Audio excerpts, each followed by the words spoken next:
Hello, everybody. How's it going? Good evening. Good evening. People, let me know like how the how the audio levels are. I hope that it sounds all right, but I mean, you know what? We can never get it right, and it wouldn't be a My Life in Gaming live stream if we had perfect audio and we right out of the gate and we didn't ask about it. Like if we just knew 100% that it was completely right from the time that we started, then I think that we would I think that like every single person in the chat would probably explode. Looks like you need to move my camera like a little down and over Oh, maybe. that's right. It's positioned Well, differently. it's a totally different setup. I'm using a real camera. Yeah, we're stepping I, it I up. set this up so that I can like have it permanently there, and like I like kind of locked it down so its position is like never gonna change. Like I have like a particular lens on it that I'm not going to use with anything else. And that's that. Oh, I was telling you yesterday that I uh, that I went to the local camera store and traded in a gimbal that I never use. Like it's been in my travel Pelican case for a long time, and I mean I even went to Japan, and I get to a shoot and it's like I never get it out. Yeah, but And it's you so never know if you might need it though. That's the thing. exactly. So uh but I had to go do a shoot this past week, Hmm. and I like got it out. I'm like, maybe I'll use it this time. And like I got it out before I left, and like I looked at it, I'm just like there is no way I feel motivated to like balance it to a new camera and a new lens and deal with the counterweights and stuff. I mean, it was a much bigger gimbal than like what you use. So Yes, yeah, I and I more was expensive like, for sure too. like I think it's more I expensive than the one that I have.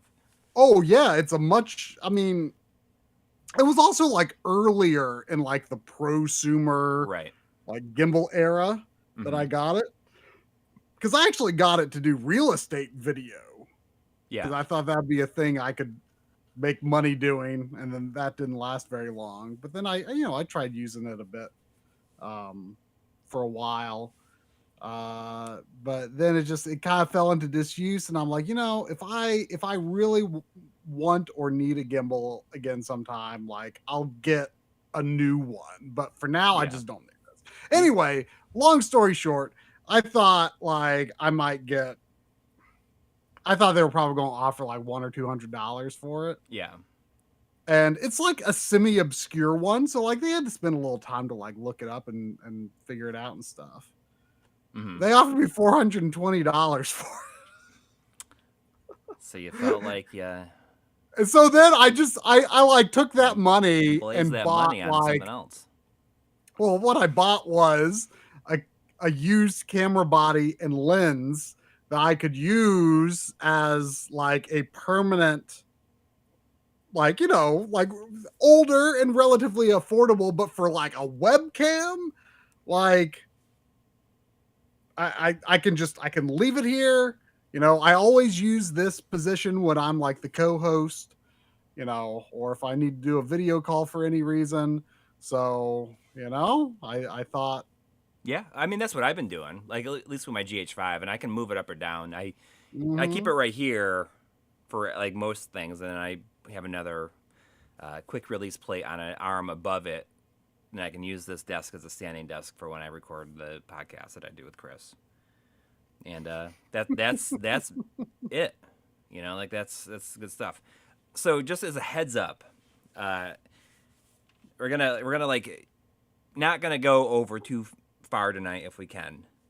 Uh, Because you've been traveling like I mad the past however really many like two hours. days, but I had like a crazy trip up to Milwaukee for work, and my flight was at 6 a.m. on Saturday morning, meaning I had to get up at 3:30, and I even had I have the TSA pre-check, so really it's like an hour from like door to gate, as long as there's nothing like crazy You going on. mean like leaving your house? Like leaving my house, and I can basically be at the at my gate like in an hour. But I still I had to be up at like 3:30 so I could shower, you know, and kind of just get myself situated, make sure I have all my equipment. So I get up at 3:30, I get to the airport, get on the plane, fly to Detroit, then fly to Milwaukee, and then I get there by like 8:30, and I get to the convention. It's like it was the Milwaukee Sports Convention or sports show, which is not like sports. It's like guns and fishing and stuff like that, like stuff that I'm not really well versed in, and it's really not like my thing. Mm-hmm. But I mean, but you had to go. Yeah, and I got there and like immediately like was shooting. Like I got the gimbal out and I was like shooting, and I was shooting like from like 9 o'clock until 8 o'clock, and then like we went out to dinner. Like the team went out to dinner, and then I went back to the hotel. I got back to the hotel at like 11:30. And then I slept a couple hours, and I had to fly out at 6 a.m. this morning. So I had to get up at 3:30 again. And I got home at like 11 o'clock. And I said, yeah, I hate taking naps. And oh yeah. And I had to, I was like, there's no way I can make it like to the stream if I don't at least sleep a little bit. So yeah. It's not going to be a late night, but we're going to play some Wonder Boy collection, the anniversary collection, which has like 29 games on it, different versions. And this is something, like I meant to stream it a while ago. This was a review copy, digital copy, was sent by ININ. And I had like totally forgotten about it, and then I got an email on Friday saying like, "Oh, is the Wonder Boy coverage like going up anytime soon?" And I'm like, "Oh, like okay." I said I'll do it. It'll be up on Sunday. So here we are. We're gonna play some Wonder Boy, and that's gonna be that. So so you said this is a download code. Right. But it has a bunch of games, but I thought that the digital version was like weird and didn't have all the games or something. So this is like kind of the biggest problem with what's going on with this, and I'm very surprised that they took this approach. Like this is a separate game. Like there's the Wonder Boy collection, which has the first Wonder Boy in Monster World, the arcade versions. No Dragon's Trap, Monster World. You need to move my camera a little bit. Oh, that's right. Yeah, I got to do this one now too. Monster World, and then Monster World 4. Whoop. I mean, turn mine off here. And then this one came out, and it has like everything on it. I feel like it's kind of a big miss to like not at least offer this as like a patch, or as far as I know, I think that both versions are still on the eShop, which is like beyond confusing. Like this one, it has the same logo except for it says anniversary on top of it, and this has like all these different versions of these games, like SG 1000, arcade, Master System, Game Gear. So there's many different versions. I'm just very surprised that they didn't do that. That they didn't just like make it a patch, or at least offer some of this stuff as a patch for people who bought that previous version, instead of like saying you got to buy a whole new version. And not only that, but it's like the way they divide stuff up is extremely strange. Yeah, and I mean, I think that people are probably frustrated with that. So this version does have Dragon's Trap on it, but that's not in the in the previous collection. And but is everything you've got here in the physical I have? Yes. Yeah. As far as I know, yeah. I mean, I got this before I got the physical, but the physical did show up for me. Mm.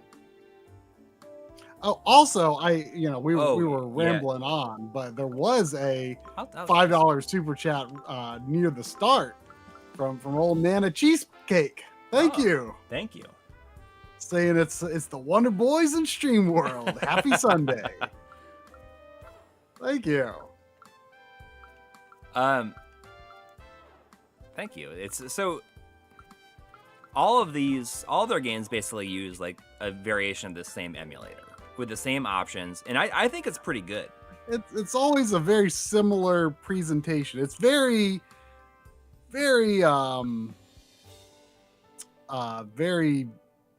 sterile sort of presentation, but it does give you access to the settings you would want. Yes, at least I like how they give you the crispy which is like the non-interpolated setting.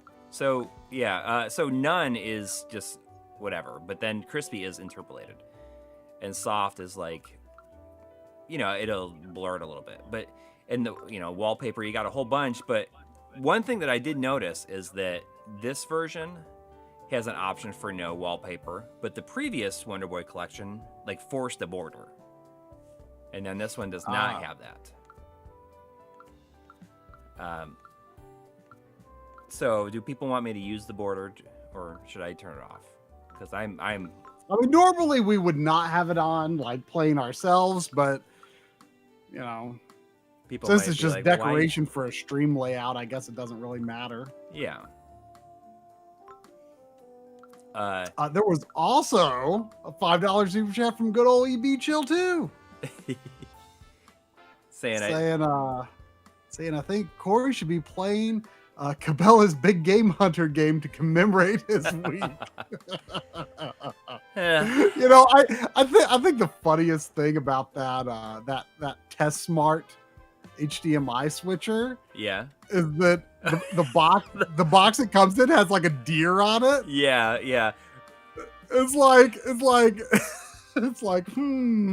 this. Yeah, but the box is real nice. Feel like it has in it what it has in it. But it is nice. Like it's got like a handle on it. Yeah, it's a nice box, but it's just like why does an HDMI switch have like a silhouette of a deer as its like logo? Yeah. It's like what? So the scanline, the shaders style is pretty well done, I think, and they've done this on all of them.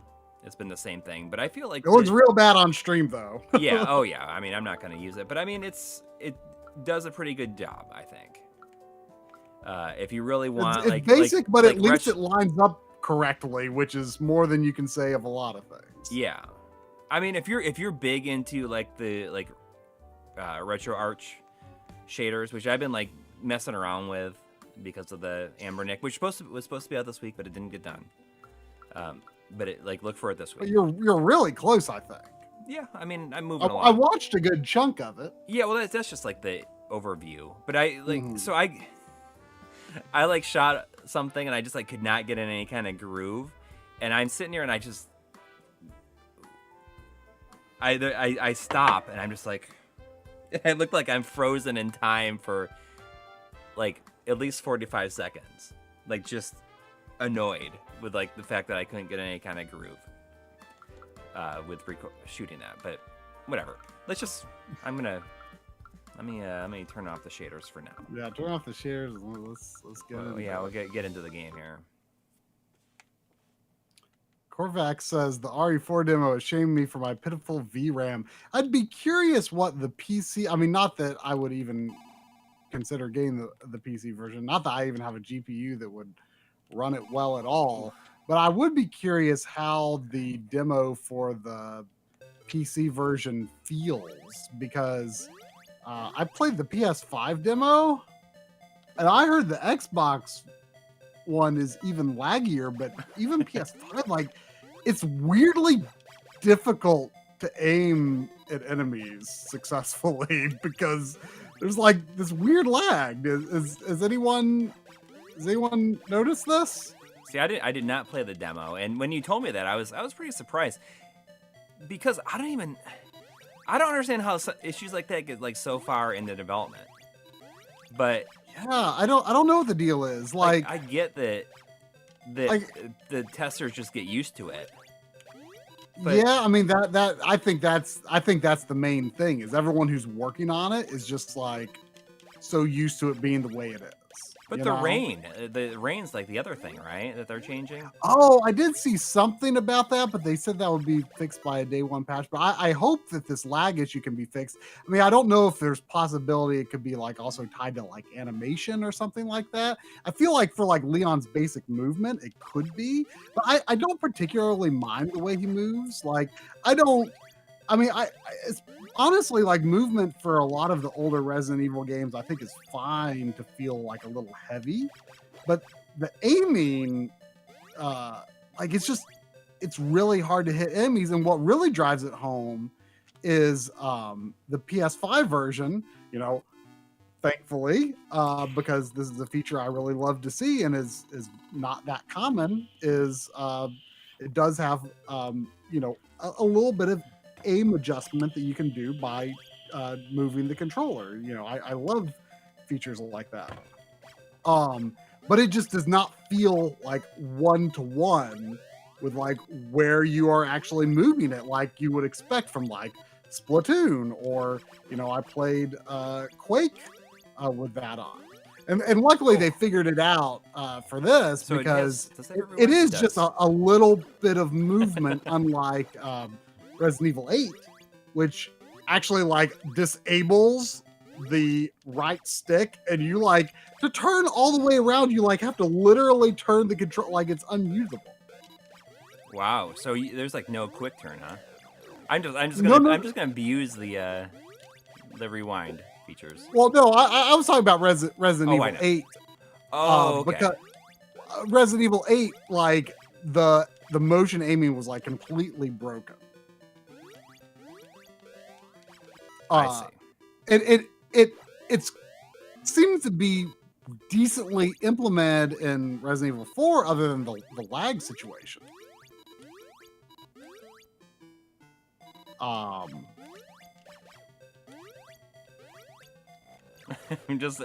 I mean the gyro seems well implemented. It's just that there's kind of this universal delay that makes it not feel as it should. But if the lag wasn't there, it would be. I think aiming would feel fantastic.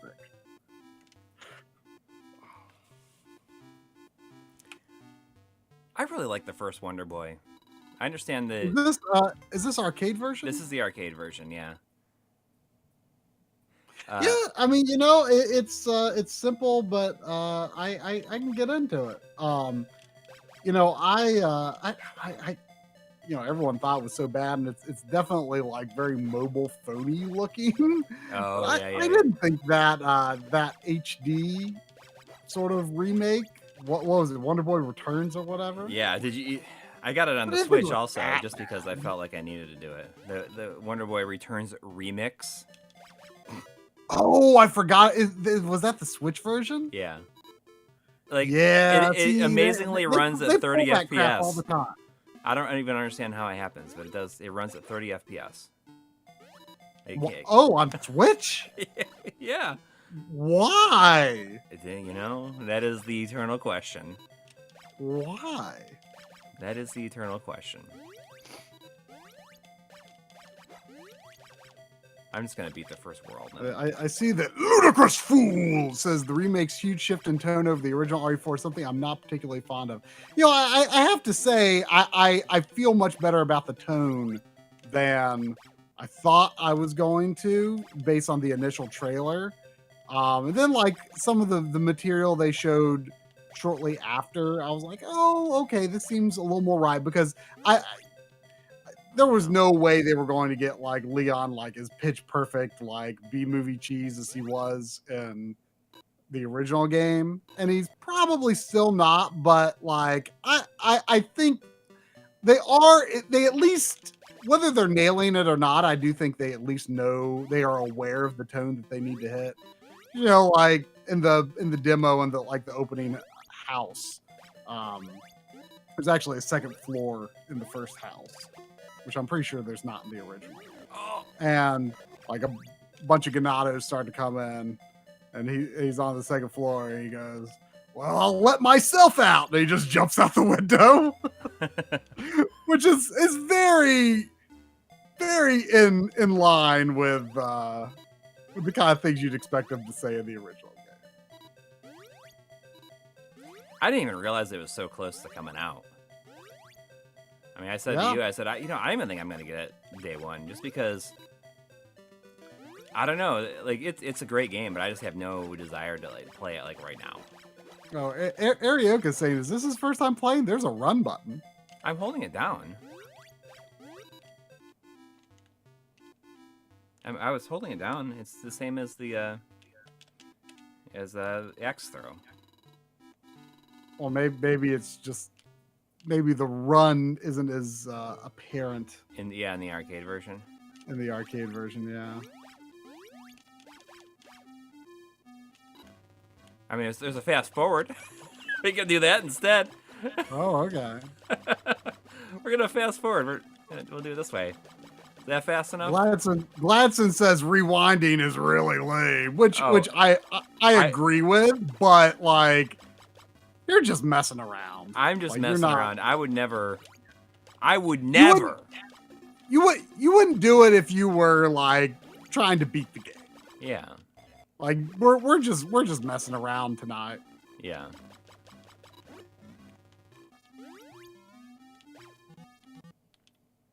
All right.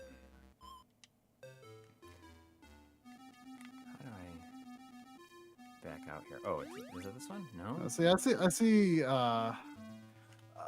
Jay Light says that I really enjoy the RE4 demo, but the aiming does feel like there's a big dead zone on the right stick. I have heard people talk about dead zones, but to me it just feels like there's this huge delay, and I'm like always like aiming past the enemy.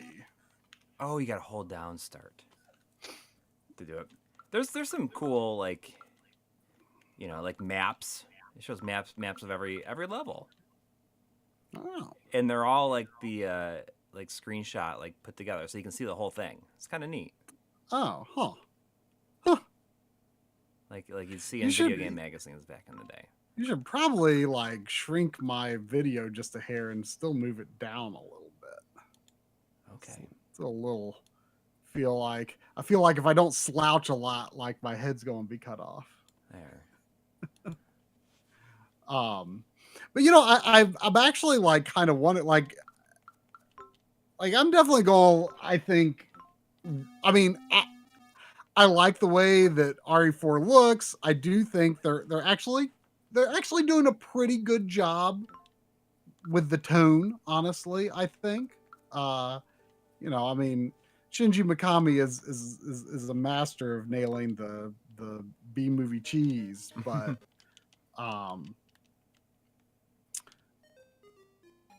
I do think that I will wait just a little bit, especially see if like the input lag can be fixed, and like honestly, like it kind of has me thinking like, you know, maybe when the VR mode comes out, maybe that could be my excuse to finally get PSVR 2 if I wait till then, because I feel like for VR, like you have to have like the motion has to feel like really like 1-to-1 to like work at all. So I feel like the issue has to be fixable for that reason, if nothing else. But my like a dragon play style, where it's like I gotta be like that, the lean. Oh, I don't like. Why would they put run on a different button? Just like. Oh, that's weird. There's okay. So there's a enhanced control than the original. Oh, that kind of I mean, that kind of stuff is nonsense. I mean, but I understand. I mean, I guess that makes sense. But like, it's not I something I've used. mean, So but that's what like was going I on. never thought like in Streets of Rage 4, for example, like I always thought like the 3-button control scheme is what felt right. Yeah, You know, I agree. have I ever played the Evil Within games? I've played the first one. I actually didn't love it that much. And I've only played like maybe an hour or so of the second, like really just to record footage. And Let's not get that this time. whoa, what was that? It's like the bonus area. Huh? I don't remember seeing that. What's before. This is the Master System version now. Yes. Is his girlfriend's name Tanya? Is that what she is? I don't know. I'm so sick of this water bottle making so much noise every time I drink out of it too.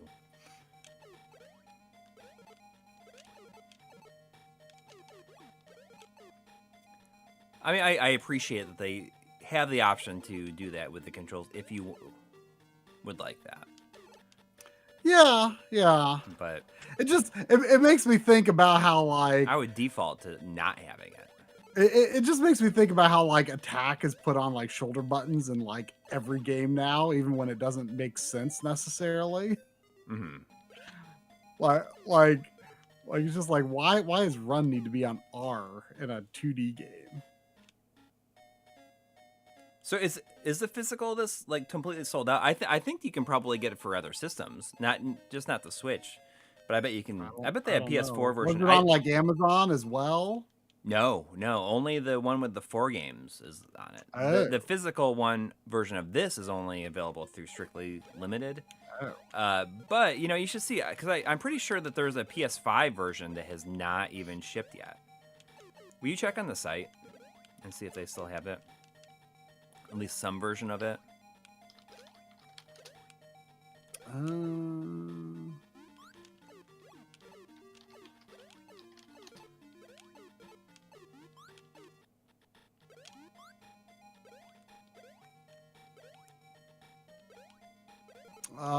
Well, there appears to be an expensive collector's edition.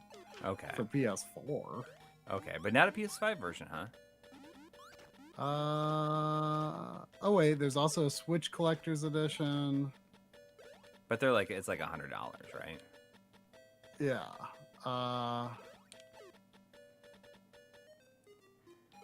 I barely have patience for collector's editions the standards are all gone. Oh. Oh, except for PS5. Okay, so there you go. That's something.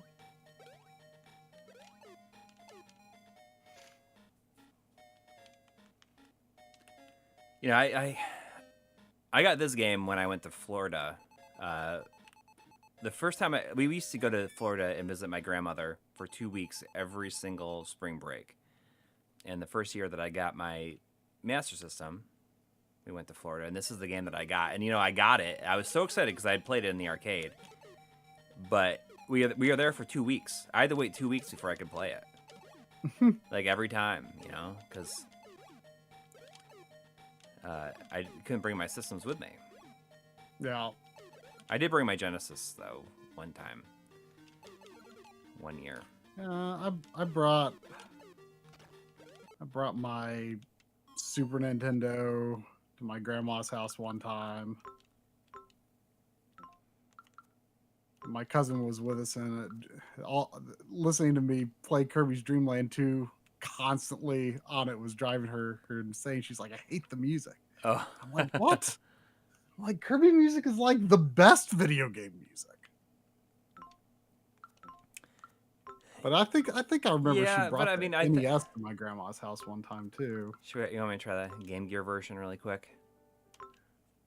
Sure. I actually have that one, Revenge of Drancon. Yeah.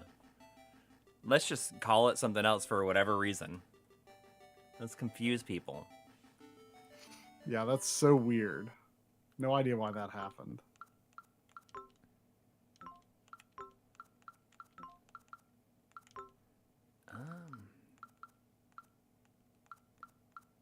Okay, so you can, you could do a perfect. Oh, that's cool. Look at. So for Game Gear, you can do a perfect 1x. Should we play it in perfect 1x size, just for the fun of it, for a minute?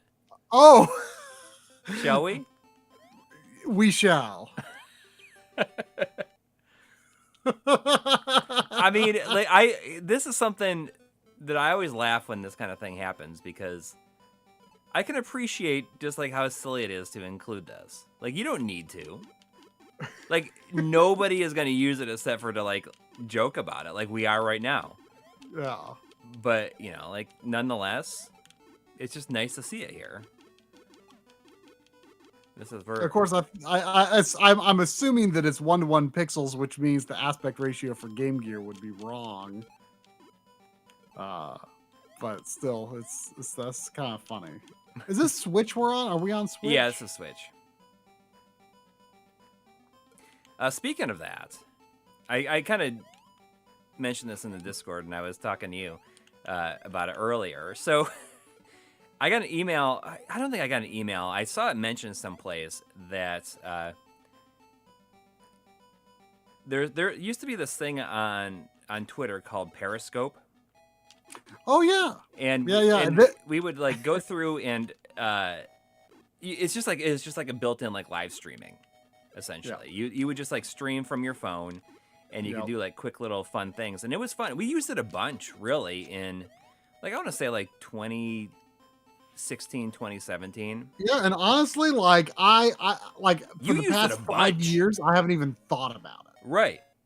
Like, and then you found out that they're gonna like delete everything, but there's a way to download it. Yeah, for like 2 weeks or something like that. You can get all of the you could download all your data. And I hadn't even thought about it, right? Just like you. Like, I haven't thought about it. And I was like, I'm gonna see if I can get this. So I logged in and I submitted for the you have to say, hey, I want this, and it will create like links for you, but it takes a little while for it to like collect that stuff.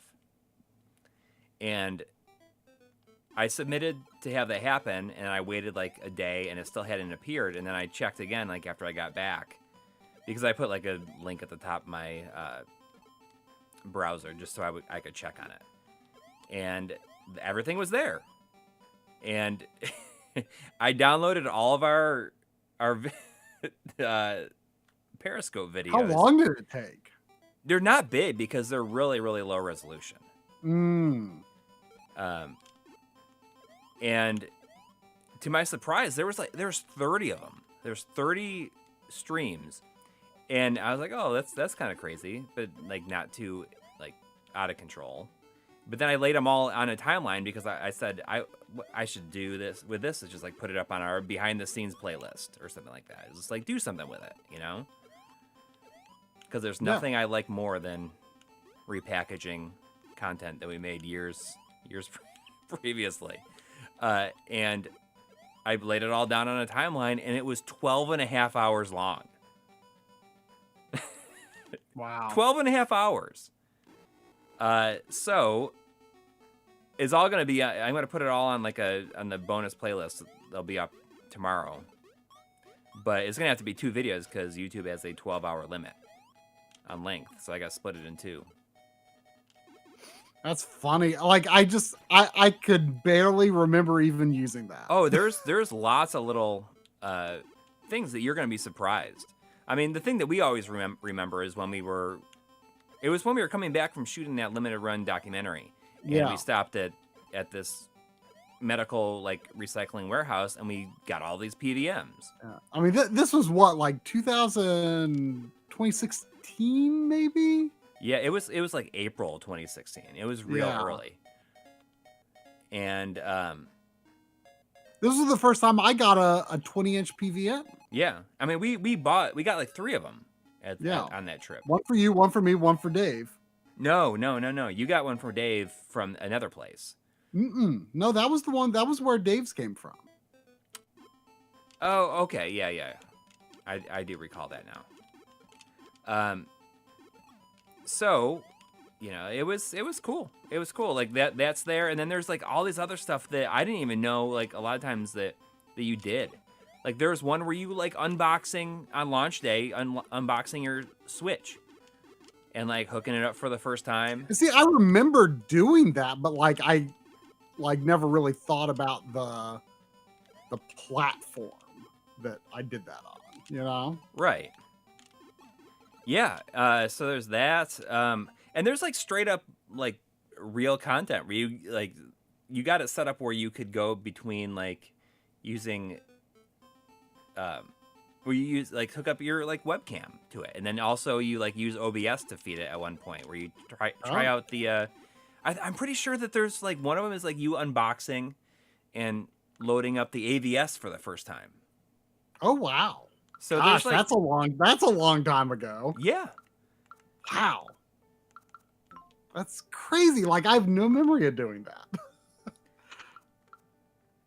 But I wonder if that's been translated. It's just amazing to me that it didn't take you that long because like Twitch streams, like how like they have when you go into your Twitch backend and you like want to download streams, like it's this really long waiting process while it like prepares your download.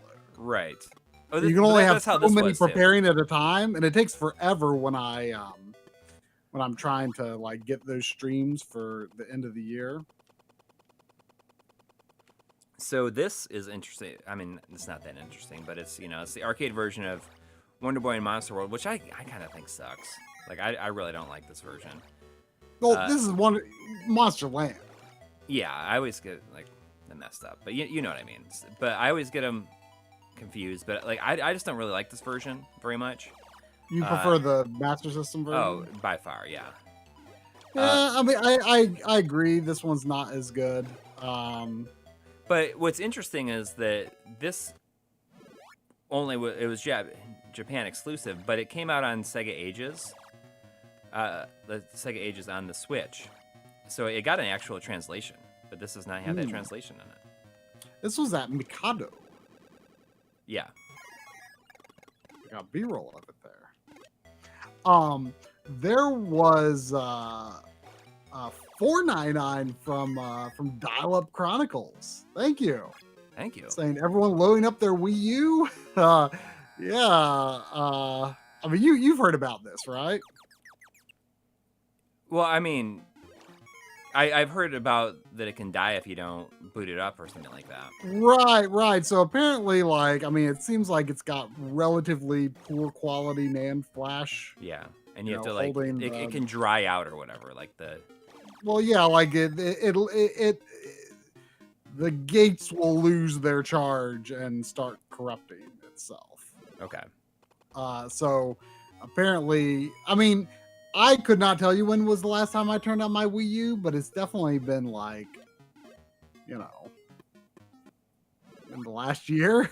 And it's almost always plugged in, whether it's booting up or not. I'm not sure if that matters, like if it actually has to be booted up or if just having it plugged in is enough. Yeah, because I mean, mine is always plugged in. I mean, I backed up my Wii U NAND also, but maybe I should do it because I've done a lot more since then. What I don't understand though is if it did corrupt, how would you go about restoring it if you couldn't boot up the system? I think it's just so you can move it to another system. You have to get a new one. I don't think that. I mean, I was under the impression the reason you back up your NAND is because your NAND is the only one that's going to work on your system. But I could be wrong about that. I'm under the impression that the purpose of that is restoring your NAND to your system. But I don't know. That's just been my assumption. There it goes again. I hate that noise. Are Wii's easy to mod? It's my understanding that they are. I've never done it. Oh yeah, You've done it, but there's a newer version called Aroma, I think. Well, that's just like another boot up thing, and I think you got to install one before you can install the other. Oh. I think you have to install the tiramisu before you can install Aroma, because it just like comes up the same. It's like the same menu. to choose which one you want to boot. Okay, yeah. People are saying I'm Oh, correct. there is? Okay. That it's see that's why would they that see have like the first time that I was exposed to this idea was modding That's weird. They have the it separately. Let's try this. soft modding the NES Classic Edition because you back up your NAND as part of that process. And I always was like, well, why can't you just download the default NAND memory and upload it back to your I don't NES know. Classic Edition? But there's some reason that you back up your own NAND and restore your own NAND. Just like how, I mean, I guess it's similar to how like you like there's some weird stuff with like backing up like PS3 stuff, for example. Like, you know, Right. if you don't do their like particular process, it's not like you can just like take your hard like if your PS3, you know, yellow light of death back in the day when we didn't know of any solution other than sending it into Sony, you couldn't just like take out your hard drive and then put it in another PS5. Right. It would need to Like, it formats. Right, but it's like but if you put it back in the same PS3 after it was fixed, it would be fine. It would work, but Right. like it's just like it yeah, doesn't it's like it encryption. doesn't it can't do anything with an existing PS3 formatted hard drive on another PS3. Like, it is tied to the system, and I don't understand why it's that way exactly, but it is, I think. I do want to clarify that this does have the English translation on it. They're just like separate entries. Oh, so you're still playing the arcade version, but it's in English now. Yeah. It's in English now. Yep, that was my mistake. I thought I was wrong. I thought the Japanese versions were really only available if you change the language to Japanese. That does not seem to be the case.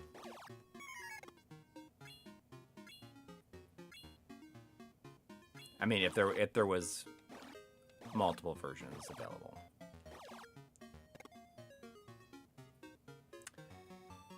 Oh, there was. Looks like you. Was there a super chat you missed? Someone's saying that you missed one. I don't think so. Because Dial Up Chronicles was the one asking about the Wii U. But yeah, I guess I'll boot it up periodically. Oh no, there was one from Andy64. Did you see it? Oh, I saw that, but for some reason I thought I read it. But now that I read it, I realize I didn't read it. I feel like I read Andy64, but maybe I got confused with somehow. Guess where I read that. Sorry about that. Yeah, that was a $10 super chat from Andy64. I saw that and I'm like, I know I read that. Now I realize I didn't. Sorry. Saying, hey guys, what are some of your favorite indie publishers or developers? Some of mine are .emu, WayForward, and Enid. Also, Numbskull Games nailed it with Final Vendetta. MU is like definitely like doing amazing. Did you see that there's like a big Streets of Rage 4 patch just came out? Oh, so they're the publisher, right? They're not the developer. Like Streets of Rage 4 and Dragon's Trap and stuff, but they're not. Origin they did. Yeah, they're just like the more of. Yeah, I'm trying to think who the developer is. Oh, for it's like Guard something like. But like Tribute Games would definitely be up there for me for sure. Yeah. But I mean, are they a developer though, or are they? Tribute Games, yeah, they're the developer. Right. The ones that he's mentioning I just think are just like the publishers. But right. But I mean, he said developer or publisher. Oh, okay. So I mean, 44 definitely have to be up there too. Although I you know, some might say I'm a little biased because I've done a lot of work for them, but that's why I wanted to do work for them because I like their games. And like, yeah, like, I mean, the people that did, you know, Monster Boy, obviously. Yeah. FDG. That would be up there. Yeah.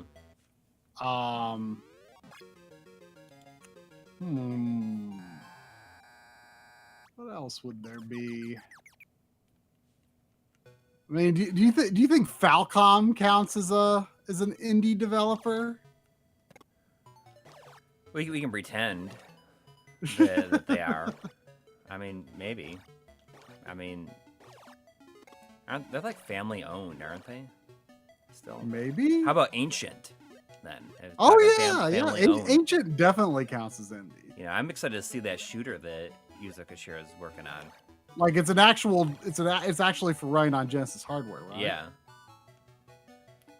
I think that this game has the most annoying "you only have one heart left" sound. Can you hear the sounds at all from this game? As it comes a little bit.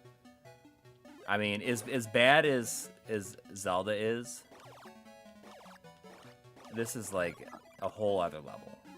I mean, I'm so used to the Zelda beep, you know? I don't really even think about it anymore. Well, being used to it doesn't make it any less bad, I think. I mean, it's bad. Zelda, you've learned to block it out. Maybe. I don't know. I've never been that annoyed by it. Oh. I mean, it's not ideal, but there was a $5 super chat from Mike Stone, and also it is the first super chat from Mike Stone. It is telling us to celebrate. So, confetti something. That's good. Also. Fresh meat. But thank you. Saying Cannon Spike will be a great game to stream when we get that Dreamcast video. Oh yeah. Have we streamed? I feel like we may, or I think I streamed Cannon Spike on the Backloggery at some point. You play as Cammy? I honestly don't remember. Is Cammy like super good in that? Oh, I don't know. I honestly don't even remember who all the characters were in it. I know Mega Man was in it. You hear this sound? Listen to it. Well, you're like rewinding a bunch, so it's hard to like get a sense of it. Oh, I'm just letting it play right now. It's. I mean, I hear it, but like I don't know. I guess I just have a high tolerance. It's like, but anyway, yeah, I can Spike that might be a fun game to stream on here sometime. And then also they say, any chance you will do a video on 2.5 HD JRPGs like Octopath Traveler? Probably I mean, you not. talked about them a lot during like end of the year videos. Yeah, I mean, you know, the ones that I've played, I've definitely discussed on the games we played. Like I don't see us doing like a video like just on that series. I mean, because there's, you know, not that many of them yet anyway. But I do love that. I do love those games so far. I have Octopath Traveler 2. Haven't started yet, but I played Octopath Traveler 1 in 2021, and I really liked that. Yeah, I've heard so many good things about it too. Yeah, I mean, you know, I haven't played a single one of those games yet. I've heard people say, "Oh, just start with 2 because it's so much better." But I've also heard people say, "Because it's so much better, you should play 1 first." Oh, interesting. So I guess it depends on your perspective on that kind of thing. I mean, personally, I find it not that difficult usually to go back to a less robust game that was released before a sequel, but Oh, for a lot sure. of other people have trouble with that. But it's not like I'm just able to put myself into the context of like, okay, this is not going to be as fully featured as. I mean, that's the reason I don't think that I really struggled that much with the Yakuza 3. Yeah. Like I was kind of expecting, the way people were saying it, it's going to be challenging to play after playing other ones, but not really. I mean, there's certain things that are like annoying about it, but I was actually playing it, and it's nice when that happens, and then you're kind of pleasantly surprised that it's like not as bad or more modern than you had been led to believe it would be. I always find when like people like are like, oh, you're gonna have a tough time getting into this one. Like I feel when people like downplay my expectations or try to like temper my expectations, I end up liking the game a lot more than I expected I would. Yeah. Because it's like, oh, like this isn't nearly as bad as people said it would be. Yeah. Totally like outside of the subject. I feel as though I'm closing in on the end of Crisis Core Reunion, because I played through like a portion of it last year, and then I just kind of stopped around chapter 5. I still don't have it. Oh, really? Well, Yeah. it'd be nice and cheap by the time. Well, yeah, I know. I mean, that's why I figured like it's like I'm in no rush to play it. I beat it on PSP. I'd like to play it, but like there's just no reason for me to pay full price right now. Yeah. I see that Kaylee Gamer is saying this game's pretty nice on PC Engine. So I think it bears stating that none of the PC Engine / TurboGrafx versions of these games are on here. Oh, that's a bummer. I wonder why. Yeah, probably harder to get the just some sort of licensing. Yeah, I mean, it makes sense for certain ones like Dynastic Hero or whatever, but for this one, I mean, it's the same game. It has the same name. It doesn't have Wonder Boy in the title, but it's still called Monster Lair.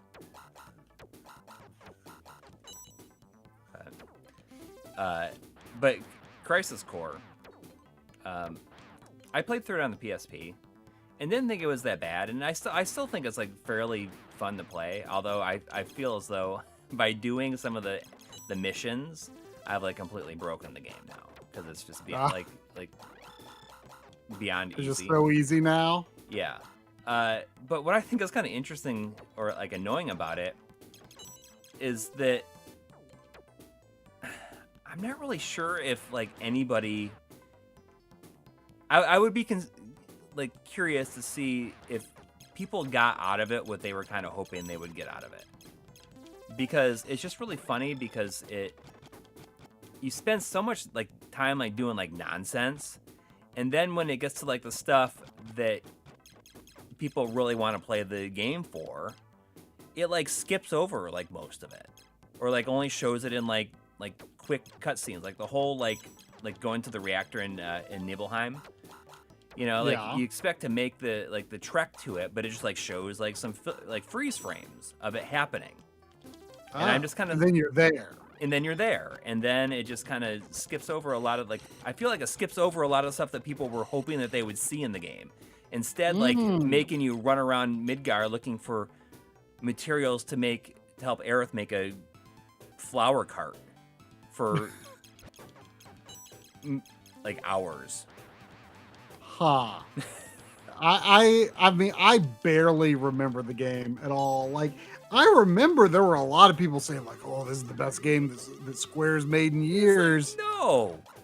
And but when the PSP one came out, I was just like, when I finally got around to playing it, I was like, oh, I kind of expected more. See, there's that expectations thing again, right? Like people were hyping it up, and then I liked it less than I thought I would. So now that I'm like, my expectations are like much reduced, maybe I'll like it a lot more the second time I play it on, PS5. Perhaps. I mean, the gameplay is much improved, but like I said, I think I've broken it by just doing too many missions. And I've only done like 30% of the missions. But did you beat it? No, I mean, I probably could have beat it today. I've like, there's 10 chapters, and I'm on chapter 9, the start of chapter 9.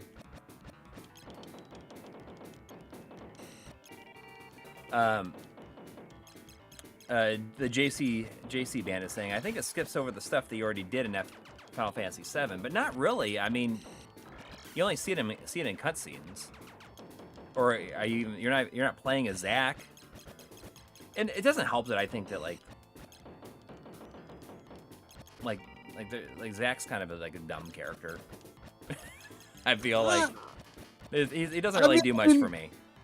I mean, I feel like, I mean, Zack is more of a concept in the original than like a fully fleshed out character. Yeah. So, like, I guess what has become Zack's character has been more, fleshed out with like Crisis Core. Yeah. I believe this was back to when we were talking about,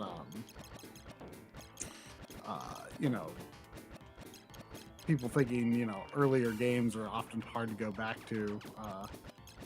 Tori Hanzo II said, I feel like a lot of people do that for NES games like Metroid. And, I was so afraid of playing the original Metroid for a long time because I started with Super Metroid. Right. And I was like, ooh, I don't think I'm going to like it without a map or anything. And then when I like finally buckle down to actually play through it, I totally had a good time. I mean, really, I tried to make my own map, which was fun, although it wasn't totally. a very successful map, but I still found the game to be a lot more playable, Absolutely. without its mapping function, than I expected, Really, so like I recognize not everyone can really do that as well as I can, but I really like retro games, and I find it easy to get myself in the right mindset to play them. Right.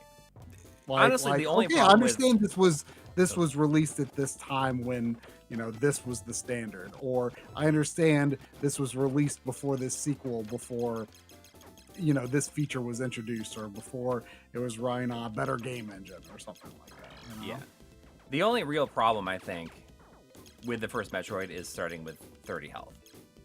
That is a little unfortunate. Yeah, I mean, like, honestly, if it didn't have that problem, I think that people probably wouldn't complain about it nearly as much.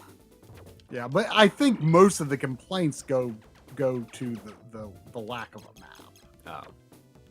I mean, yeah, I think that's the main thing people. I mean, making your own map for that is like one of the most appealing aspects of it. You just gotta be prepared to make to interact with the game outside of the game. What is it like? You gotta. What did Rand Miller say when you make it like atoms? You gotta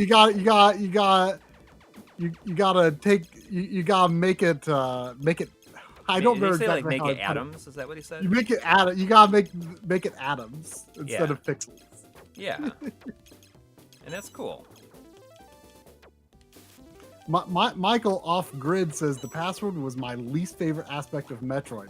But you know what? I mean, sure, the password may have been a big pain in the butt to enter, but like I'm actually a big fan of passwords as a concept, because you can take that password and you can play it on your system, on your copy of the game. You can play it at your friend's house on your friend's copy of the game. You could play it on an emulated version of the game.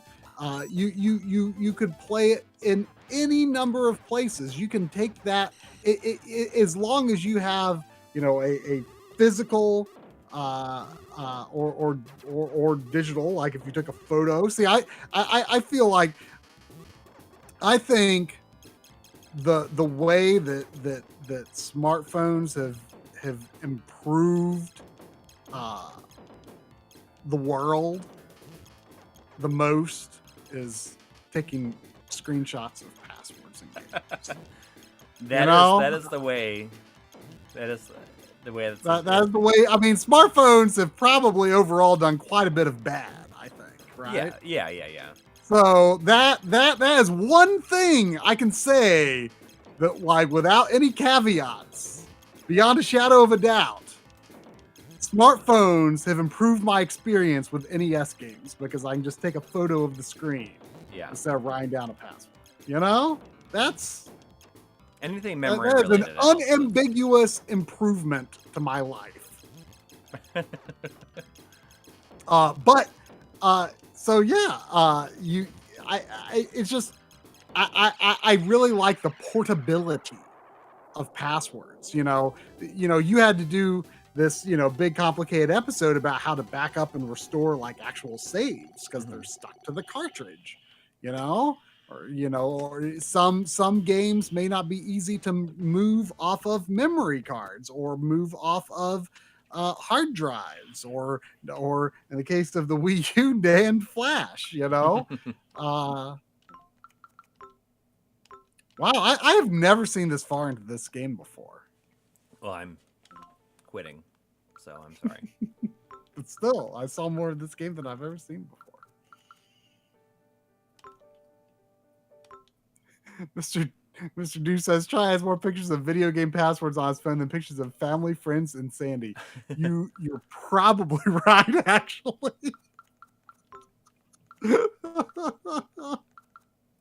So I saw someone earlier was saying, I wonder how the shaders would work on this to like help with the dithering on the Wonder Boy 3 title screen. So let's see if we can make it look really good here. I mean, like that looks. It probably doesn't look good on stream, but if you look at it like this, all right, let me. I mean, I can tell that it's doing some pretty nice blurring, but it is not. It's not like eliminate the dither, which I wouldn't expect. Well, I'm trying to see if there's what I can do here. If I can. I like that you can also hold on the button and scroll through them, like the different masks.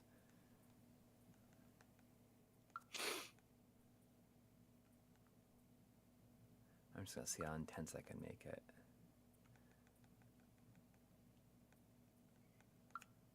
Maybe if I turn the sharpness way down. Oh, there we go. If I take the sharpness way down, there we go.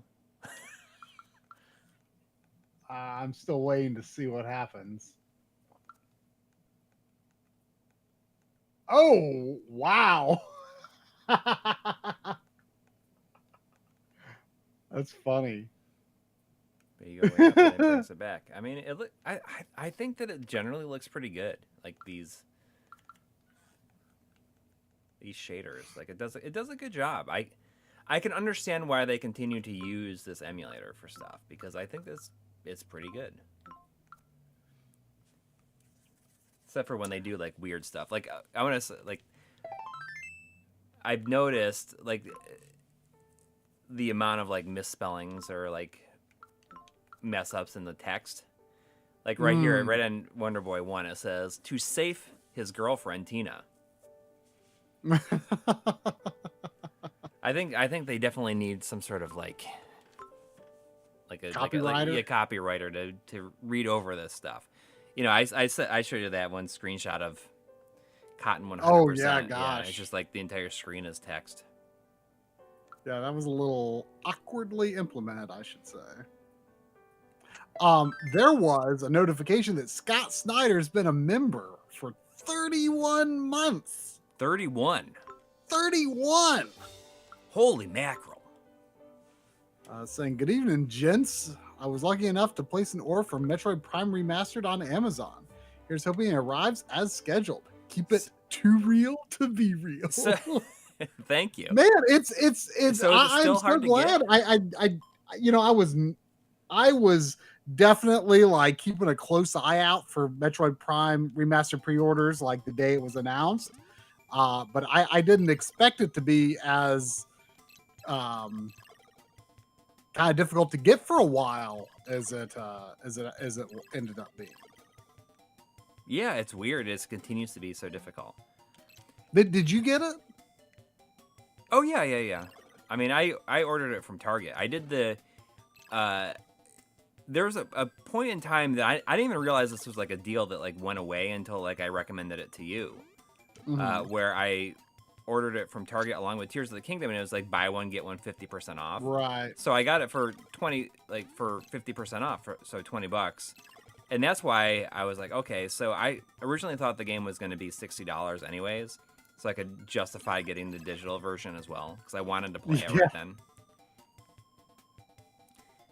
Which I mean, you finished it before the digital version was out, or before the physical. Physical Yes, by just like a couple days. It always like throws me off that this game runs at 30 FPS. That this version does.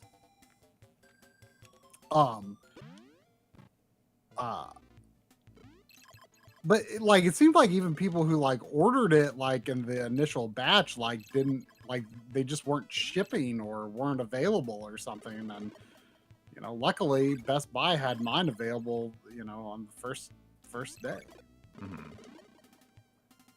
Do you have do you have an opinion on a Dragon's Trap versus Dragon's Curse? I would choose Dragon's Curse like every time, basically. I think. Only because this version runs at 30 FPS. I think that it like does not. Does is Dragon's Trap? What I'm playing right now runs at 30 FPS. You can see it in the scrolling for sure. Yeah, but I mean, does Dragon's Curse run at 60? I don't remember. Yeah, for sure. Yeah. It's fine.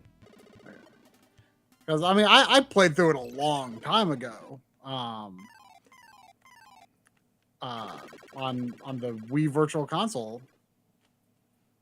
Right. But you have it, right? Oh yeah, I do have a Hue card for it. Yeah, same here. I have I think I have one. It's not a Hue card only. It's a case version. Well, I generally buy Hue card only.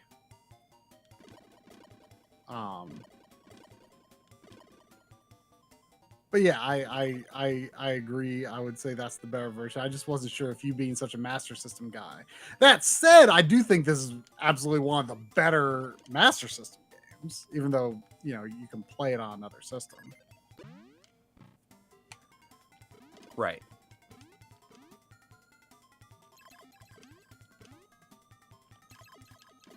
Why can't you go through the door? You got a key. I gotta hold down attack and press up for some reason. Oh. Maybe it's an enhanced controls setting. I should see if that's like an option. I will when I get out of here.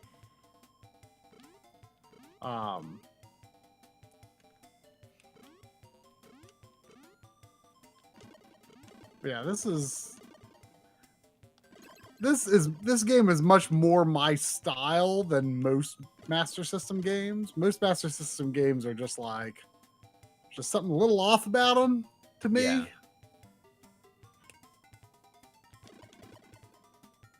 But I know you're a Master System guy.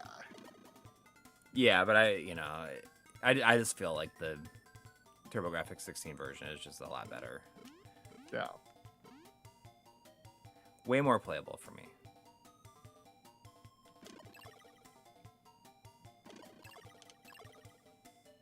But I would probably play the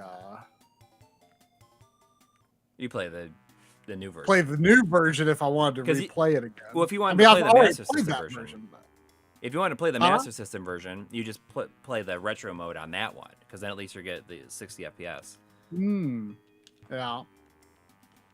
But I did not buy this game when it came out. When were you first exposed to Wonder Boy? Oh, the arcade game.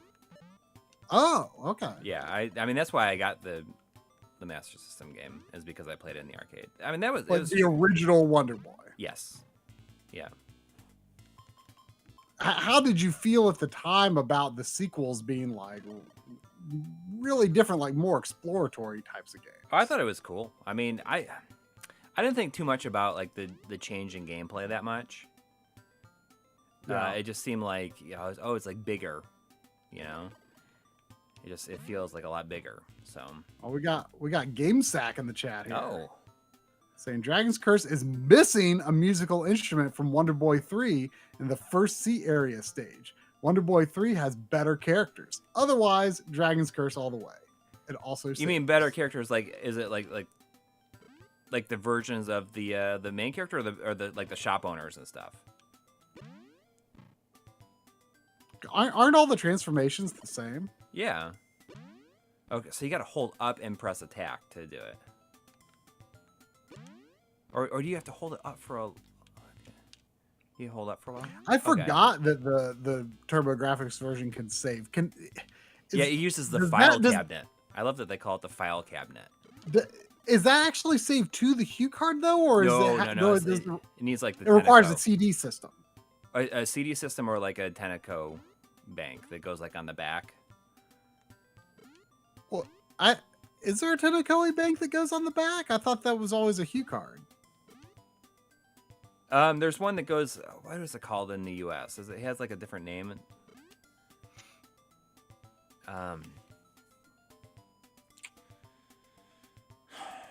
It's... I don't know. It goes on the back. I can't... It's like... Is it like the Turbo Booster or something like that?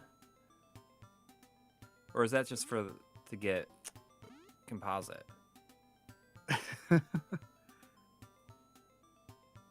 The Booster Plus? Did that come out in the U.S.? I don't know. Whatever.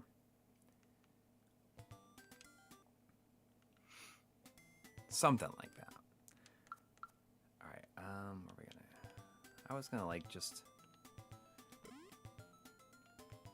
not continue, but I'm actually gonna keep on playing it.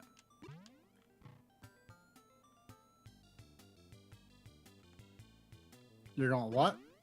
I was gonna move on to a different version, but I'm gonna just keep on playing this one for a little bit. Yeah, why not? Yeah. Go to the seaside. Yeah. You can get through that area. Because the seaside is like, I feel the music is like one of the best in the series. I love. 100%. 100%. Is it? Not here, but is it? It's not that one either. Or was am I doing something wrong?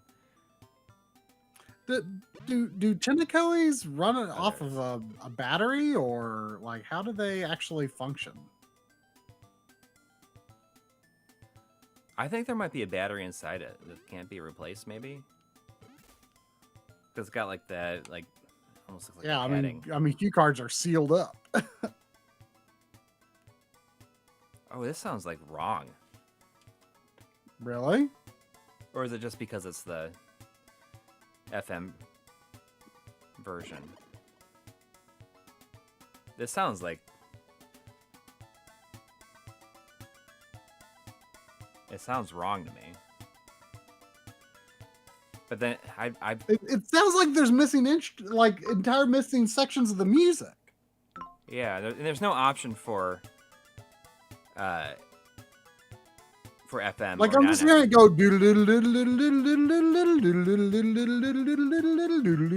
Okay, so GameStack says the FM track for this game is wrong. FM is wrong for this game. Can you choose PSG? No, it does not have an option to choose. Ew. Yeah, I mean, if they should. That's unfortunate. Yeah, it feels like they should patch that in. Oh, actually, duh, it is here. It's under gameplay. Okay, so let's see here. I keep on making wrong assumptions here. Oh, do I gotta like reset the game maybe? Let me see. I wouldn't be surprised. Yeah.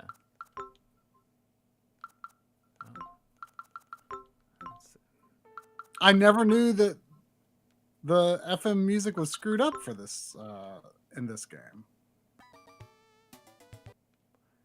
Uh-oh. Does it like save the music? The music setting?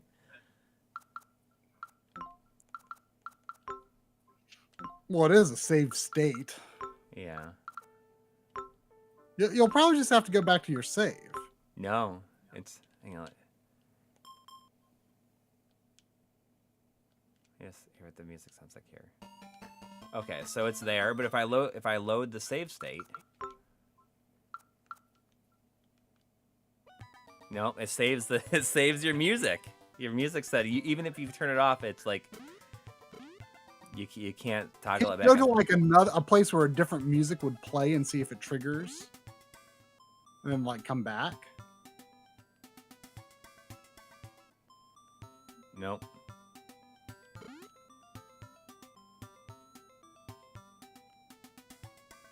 Nope.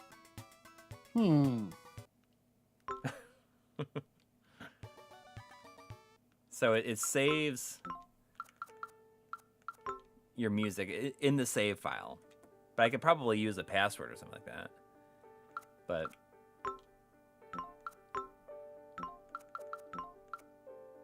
so let's go back in and save the game properly and reload. That's what I was thinking.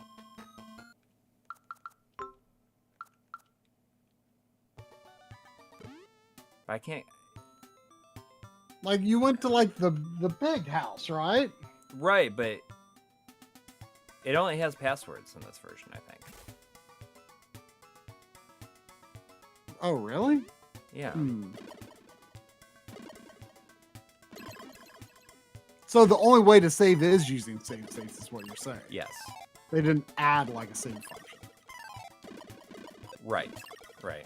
So, I mean, I don't know how to.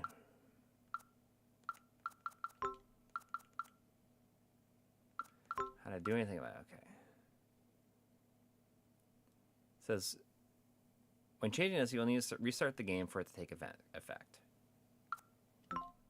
Maybe it means restart the entire game. I mean, I think that's what it might mean.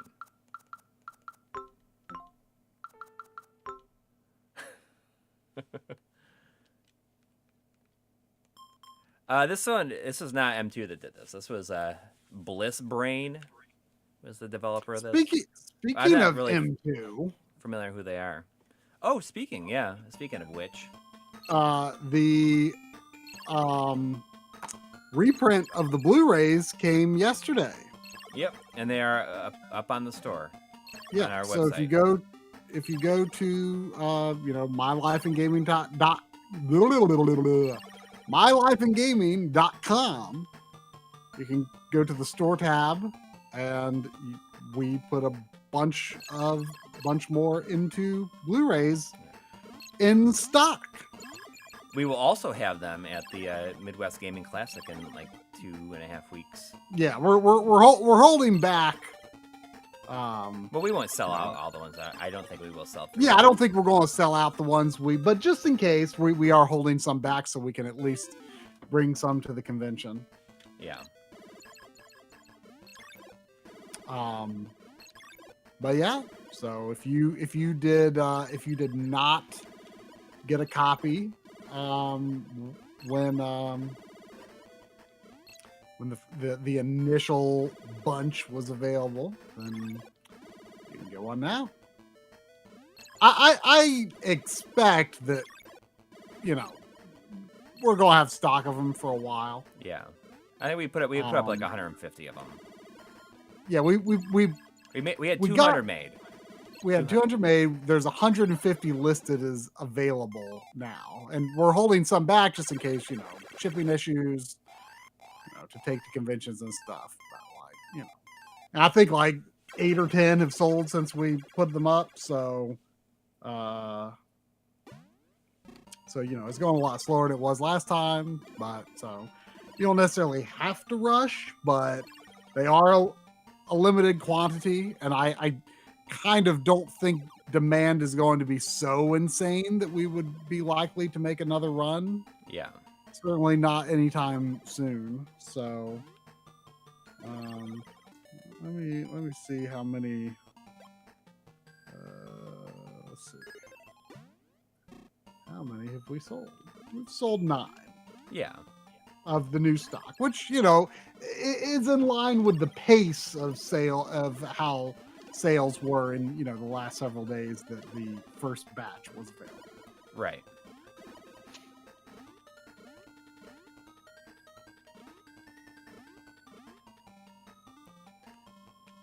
but it's not a rush like it probably was the first time. No.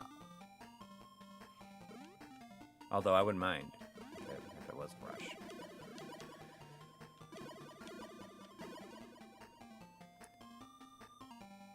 But it's cool. I mean, pretty like I guess we did like the extended turnaround because you get like a discount on making like a production discount. They it's amounted to like $80 like of a discount or something like that. But it was still pretty fast. I mean, it took about a month, I want to say, from the time that we like sent in a disc and they printed them and packaged them up. Joshua Wilkes says MLiG needs to make a Sandy plushie. I'd buy that. That'd be kind of fun. I mean, you could just get a Shetland sheepdog plushie. They do exist. I have one. Someone at the convention yesterday had one, and I shot a video of it. I was going to send you a photo. Oh, a Sheltie? No, a plushie of one. Oh. It seems like a weird venue to have a Sheltie plushie. It was like it's some camping thing. I'm telling you, like there's all this stuff. It's not my world at all. I mean, I don't mind camping. Well, you did go camping a few years back. Yeah, and we're gonna go again this year. But I mean, I don't need like a fireproof mat to like put around my campfire. Or do? But I mean, I'm sure the people that are into that don't say like, oh, I don't need anything to plug my video games into to like make them look okay on my TV. It's just like it just comes down to interests. Yeah, exactly. All right, now we got the good music. Although it does sound, I don't know if it. I've not played all the way through this version, so it's like difficult for me to say if it sounds perfect. I'd have to compare them directly. I mean, I sort of feel like it should be my duty to have played all the way through this version. Yeah. Seems like a thing you should do. Yeah.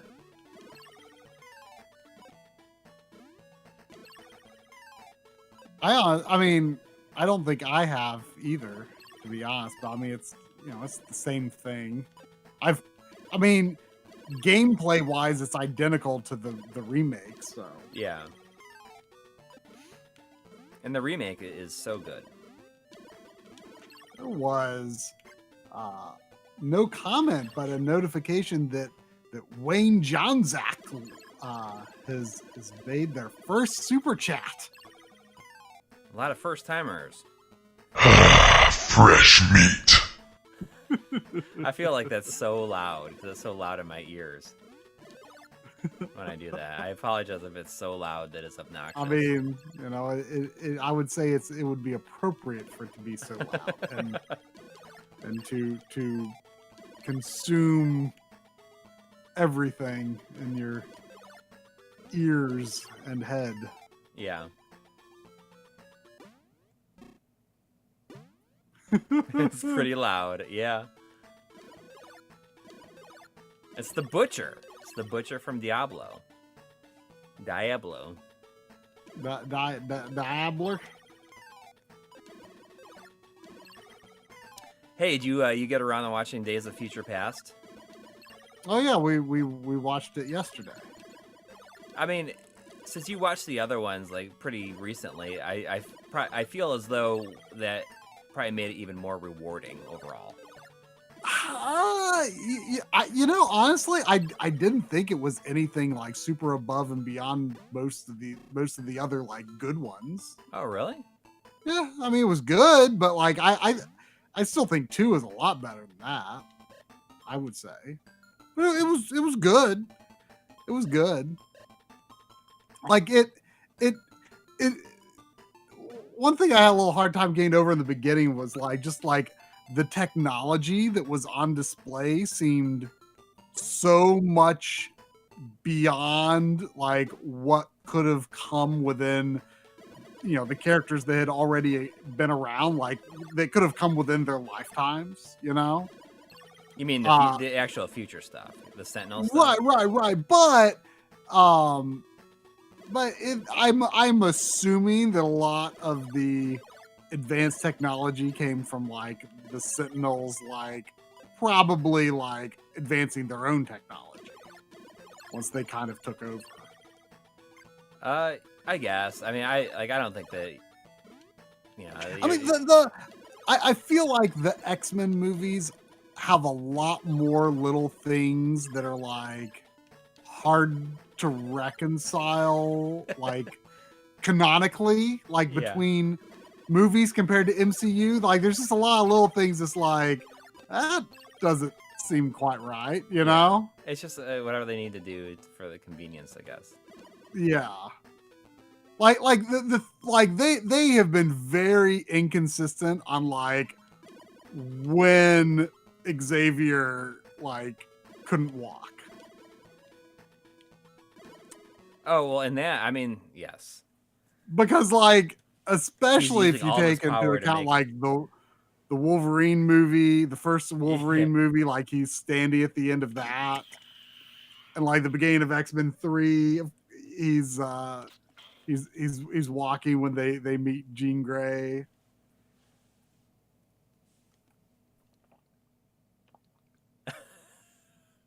Apparently my voice is 10 times louder than the game's, and Corey's is 5 times. Oh.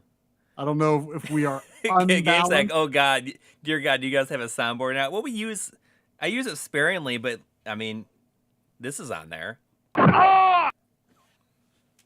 Also, show them the Cadillacs and Dinosaurs ones. Those are always fun. Yeah, I mean, there's good ones here. That's good! I can turn it down a little bit, though. Delicious. Chicken. That's disgusting. And I think I'm the only one that likes these, but we got this one. Even good guys blow it. I like that one. Yeah. I mean, I don't like the Madden ones as much as you do. Oh, I like the Madden ones. And the best thing hang on. with the Madden ones was when Moneypenny shot Bond and you coincidentally played it at the same time and got and it's like Imagine losing to this bozo. I can't get into soundboard stuff. I know. Like I use it fairly sparingly. But, it's fun to bust it out,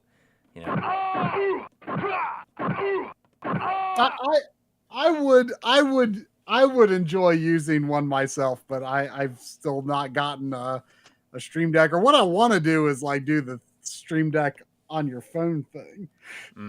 Yeah. I want to try that sometime.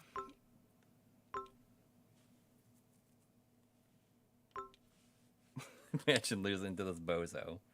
That's one of my favorites. I mean, it is fairly sparingly. I mean, that was the first time we used it in the stream, and maybe will be the last time. So we had, it was just condensed. I want to play this. I'm going to play the Master System version of Wonder Boy Monster World.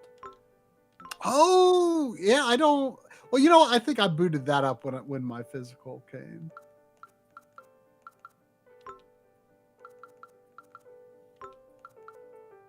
Oh, this has an option for the enhanced palette.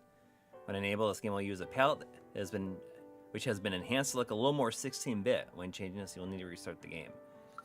So, I saw that setting. I was a little confused. I would need to like take screenshots to really compare.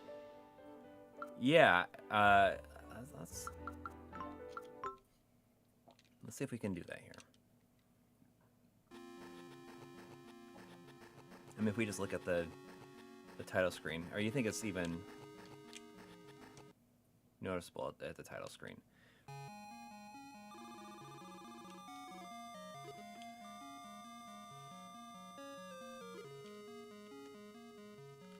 It's definitely game that I didn't knew exist until I saw it on the M2 collection. Oh, this is on the M2 collection. Well, Yeah. did M2 create it? I wonder. No. Because I'm wondering. I mean, that's the kind of thing they would do, right? Because like, where would this have been released other than Brazil, where it was the oh, I'm drawing a blank on what it's called. Oh my god. Monica or whatever. Yeah, Monica. Look at how like short my reach is for my sword, though. Like I have to I can't. Even like it's. You have to like duck to even have any range. I feel like it's. It almost seems like a glitch. Seems like something's incorrect there.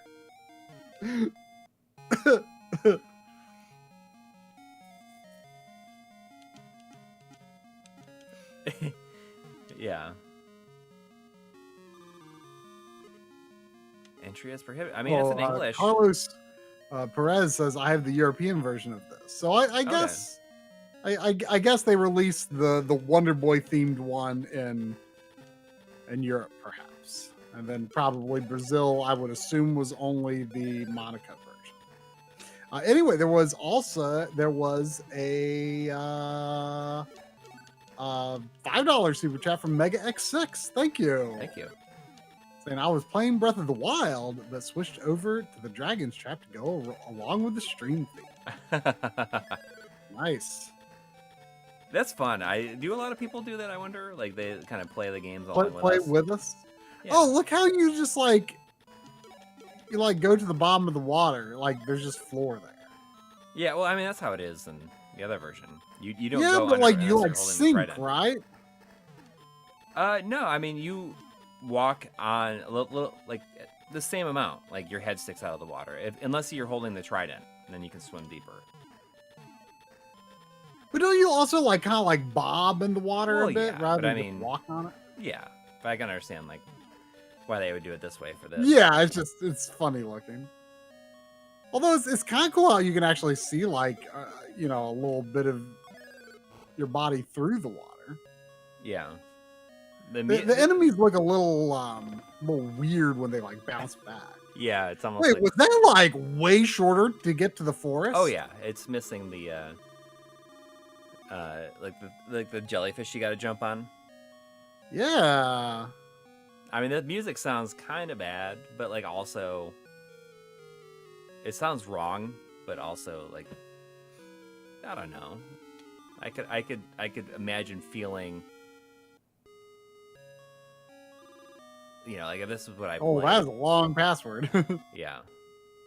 There was a $5 super chat from Wayne Johnzak again. Thank you. Thank you. Saying, did you guys play Returnal? I'm stuck on Biome 5 and can't seem to overcome it. Any tips on Game Pass Biome 5? Both of us actually. Yeah, it's very fresh on our minds because it was the first game you played through this year, and it took me longer to get through it than you did. But Biome 5 was a real bottleneck for me. Yeah, it's definitely the biggest difficulty jump in the entire game. Yeah, and then I never died in Biome 6. I went through Biome 6 3 times.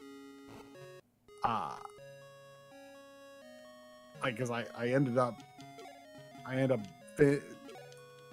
running through 4, 5, and 6 3 times, but I never died in 6.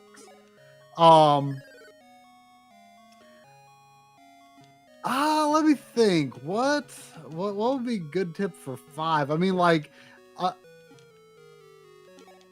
lot of ways, for one, definitely clear out Biome 4. Yeah, and that's just something you got to do every time. That's just the way. Just do it every time, and to make sure you after you do it a bunch of up. times, you get really good at it. Yeah. And I think each person has their favorite weapons. Yeah. I like the Hollow Seeker the best. I hate the Hollow Seeker. Really? Yeah, I mean, I really never for, felt like I did good with the Hollow Seeker. Huh. Something what I think kind of my favorite is in a lot of ways is the spit mob, but only if you get the narrow spread, which is like to me seemed to come up really infrequently. What else did what other weapon did I really liked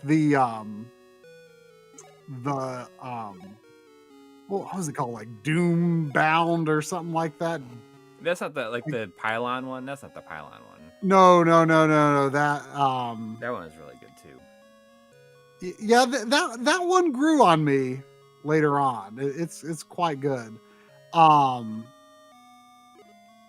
the Dreadbound, the one that like the shots go really far, or if you're like close to what you're shooting, then they're like refilled right away. Like you never actually have to manually reload. I liked that one a lot.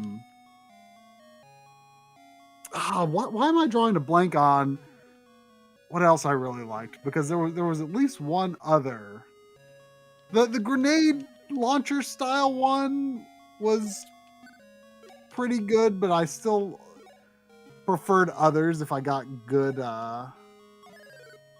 stuff on it. Pylon with the pylon web is OP for everything except the bosses, but it could be pretty good on bosses too, because like it just does continuous damage, and then you can just like focus on dodging. Right. Gosh, why am I drawing a blank on? Because I feel like I didn't have a lot of good spit maws in the second half of the game. So what was the weapon that I was really? I'm going to look up Returnal weapons because it wasn't that long ago, so I don't know why I'm like drawing a blank on what I really liked. So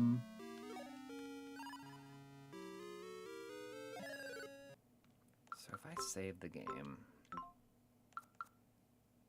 and I go to options, I really wanted to like the coil spine shredder, which was like sort of a sniper rifle type of thing. I wanted to like that, but just could never quite get into it. Oh, you can see like a difference in the palette, like in his face, right? Or is that just placebo?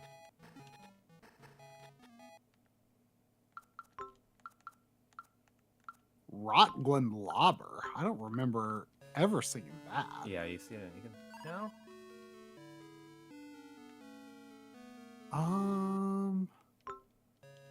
Thermogenic launcher. I think that was pretty good.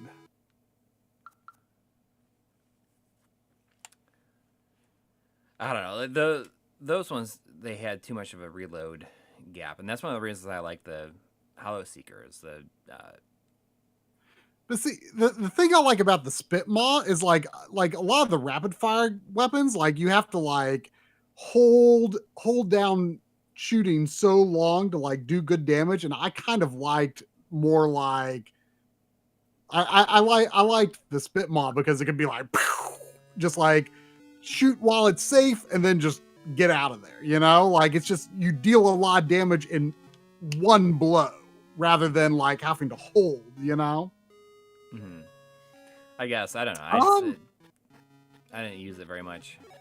But I feel like, but yeah, I mean, obviously, just like figure out your best weapons, clear out the first area, and hope you get good stuff.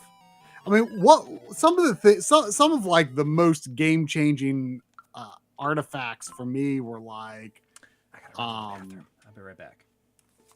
There was one that was like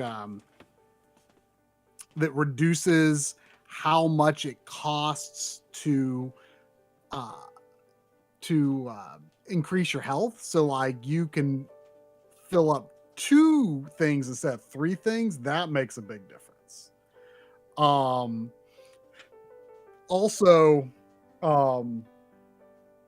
there are also some where like every time you attach or remove a parasite or receive and fix a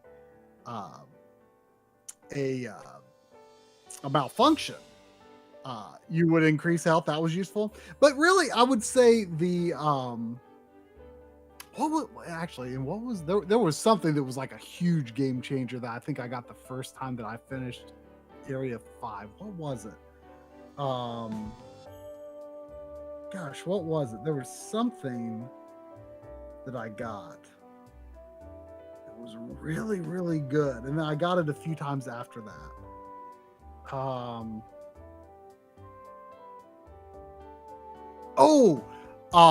There's something that you can get where it restores like 2%, something like 2% of health per adrenaline level for the damage that you deal. And that like made it pretty easy to keep your health at a reasonable level. That's always a really, really good one. But actually, you know, here I think this is the advice I would give more than anything. Because I think this is why I struggled with the second half of the game initially. In the first half of the game, I was way into like the risk reward stuff. Like I was really into parasites and stuff like that. And in the second half of the game, I still took parasites when they were relatively benign, but I was more choosy on parasites. And I also kind of made a no malfunctions policy. Unless I had a parasite or I was near a parasite that was one of those that just like instantly fixes a malfunction and then detaches. That would be the only time I would take malfunctions, and I would do that, especially if like I had the artifact that increased health when you gain or fix a malfunction. That helped. But I would say make a hard policy of do not accept malfunctions. Do not, you know, I sometimes like there are enemies that with the red shots that can give you a malfunction. Oh yeah.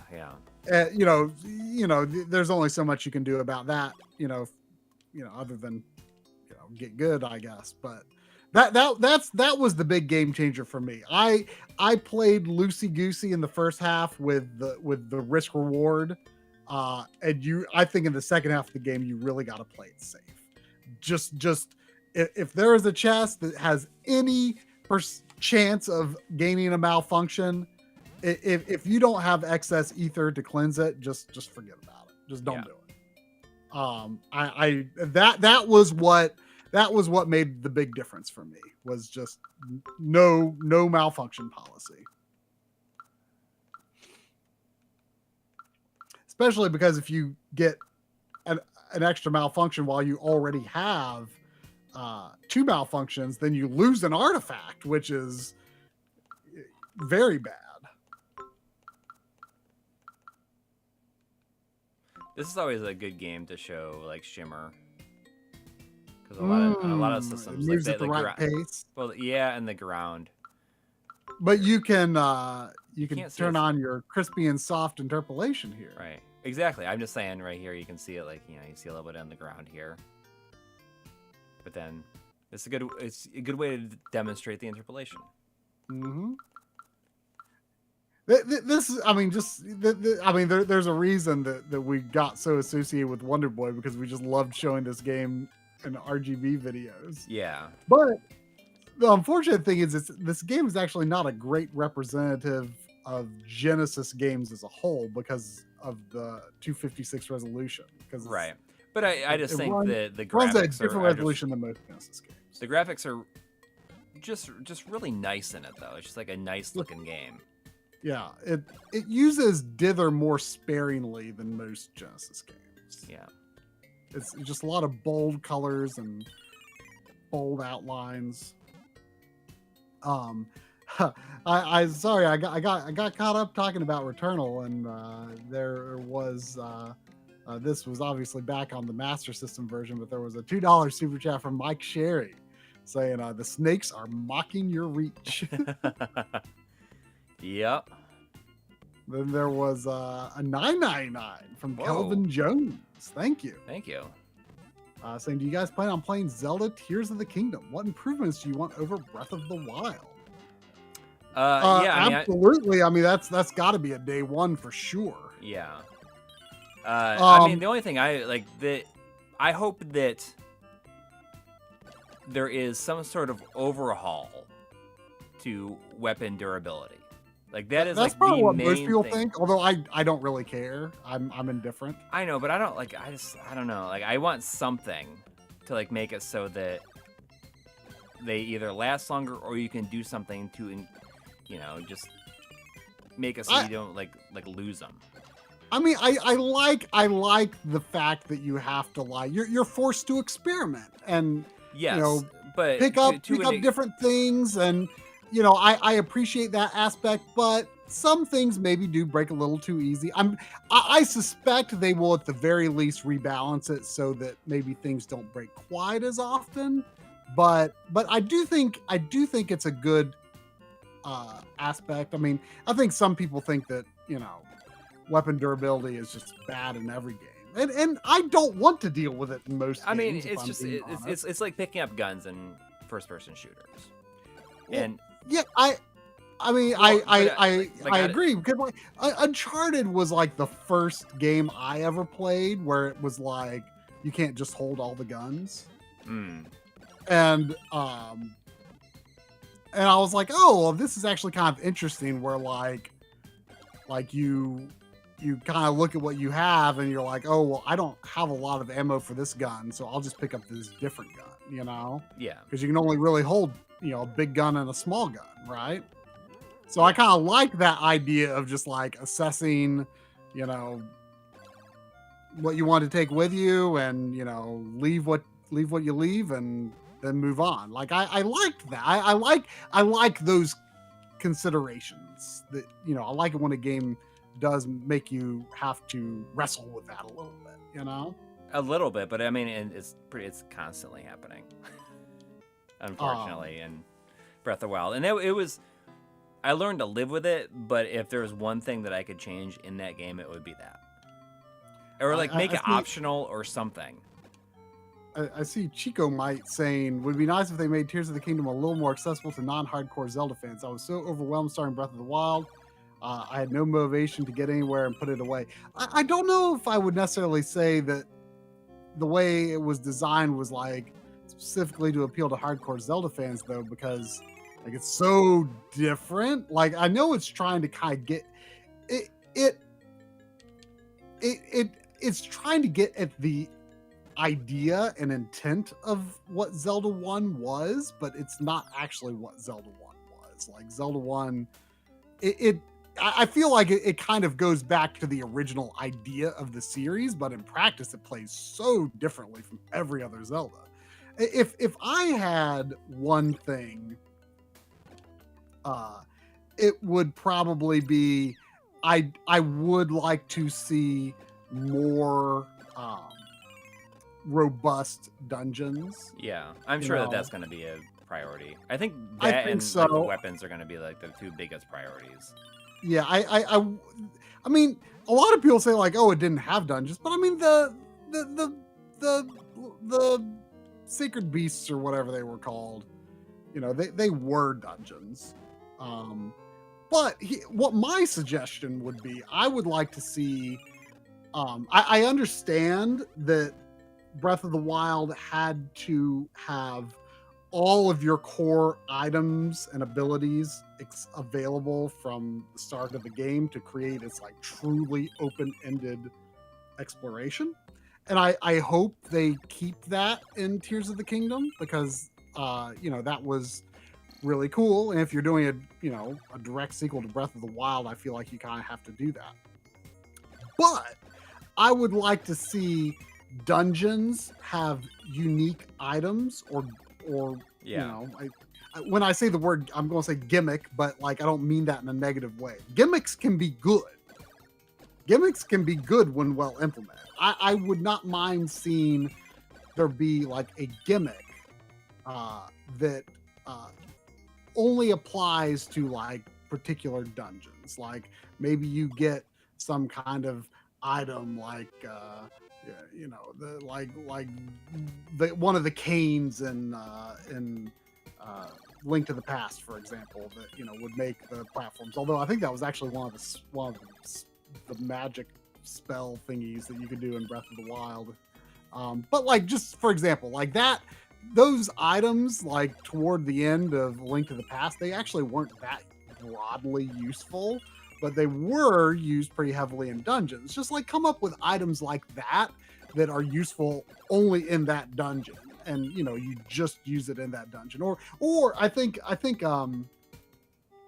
maybe a better example would be think like how in Wind Waker you have those unique mechanics in the last two dungeons to have Medley and Makar with you, and they each have their special flying function and other skills that they have. I think that would be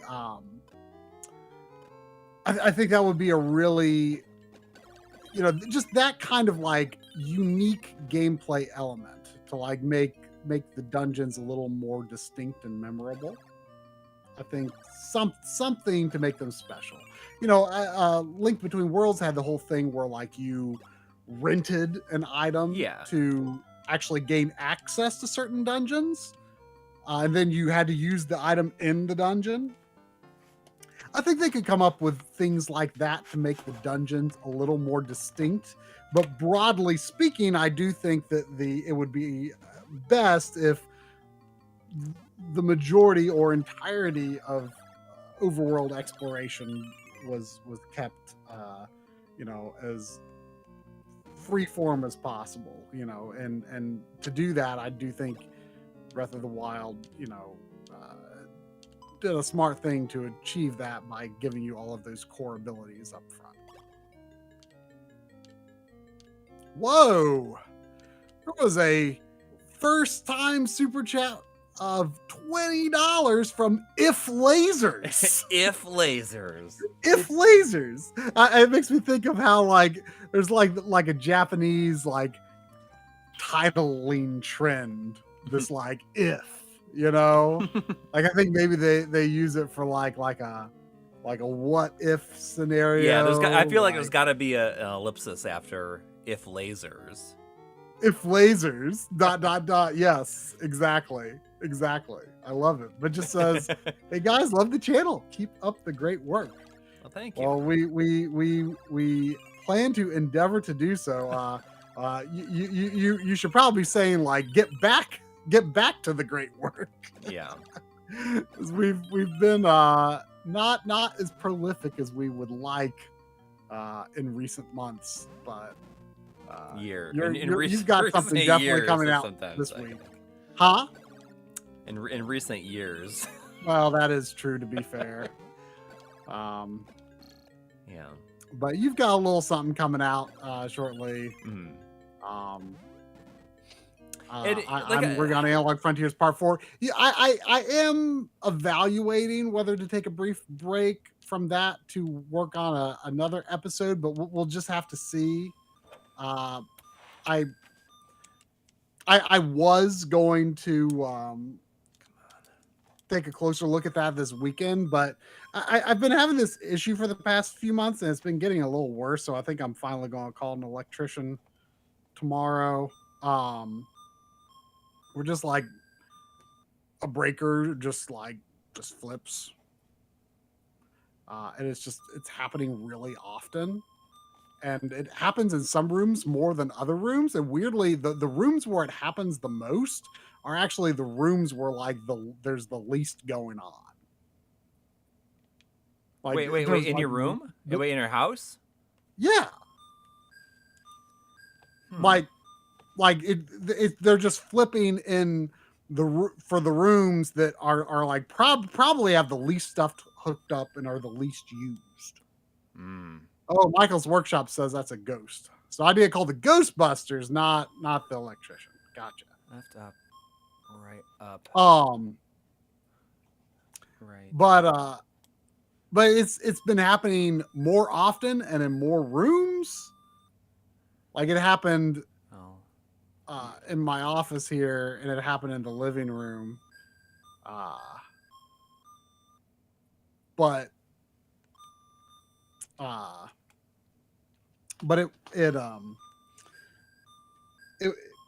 it was like it's never been while I've been actively using the room though. In fact, I think it normally happens while I'm asleep. That's not cool. Gately Gamer says, worth getting the wiring checked out is 20 plus years old. It's not though. It's 11 years old.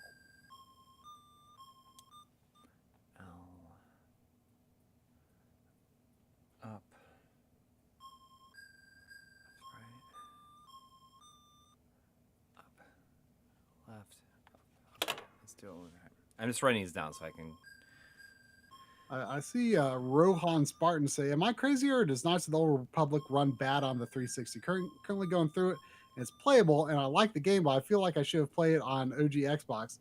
You know, a friend of ours actually recently had that experience.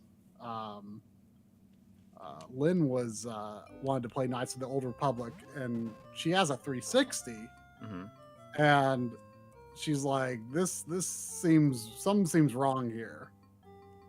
And I said, well, you know, it's backwards compatible on current gen Xboxes. So I let her borrow my Xbox One X for a while, and you know that worked better, of course. I don't know that much about Xbox 360 backwards compatibility. I've barely tested it out, but It's not great. Don't think I mean, in my experience. that many games are supported, and I do think it has like a lot of issues. And I don't remember what the issues Lynn said she was having, but apparently it was bad enough to not want to play it on that system anymore. Oh wow.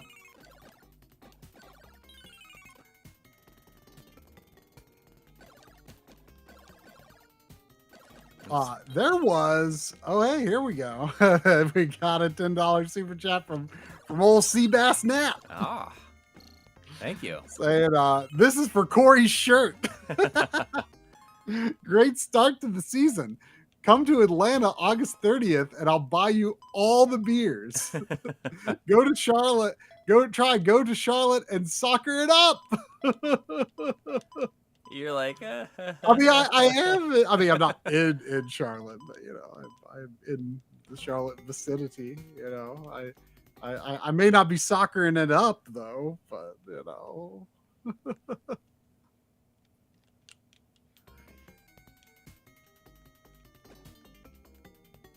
Oh, here we go.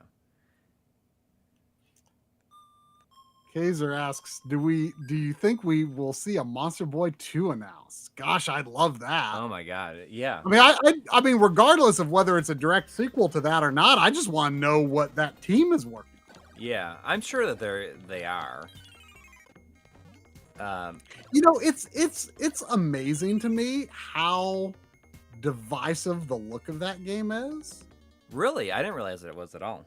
I feel like there's a lot of people who think it's like really ugly, and I wonder if they're just like unfairly comparing it to Dragon's Trap, because that has like a more artsy art style, but like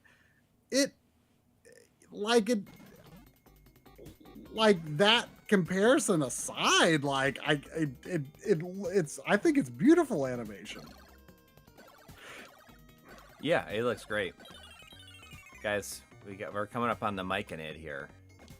I love how it says the Micanid, and it's like it has like a couple exclamation points after it. You've got that Micanid and the opening like anime scene in Monster Boy. Yeah, I mean, like the Micanid might be the most iconic Wonder Boy enemy. Maybe.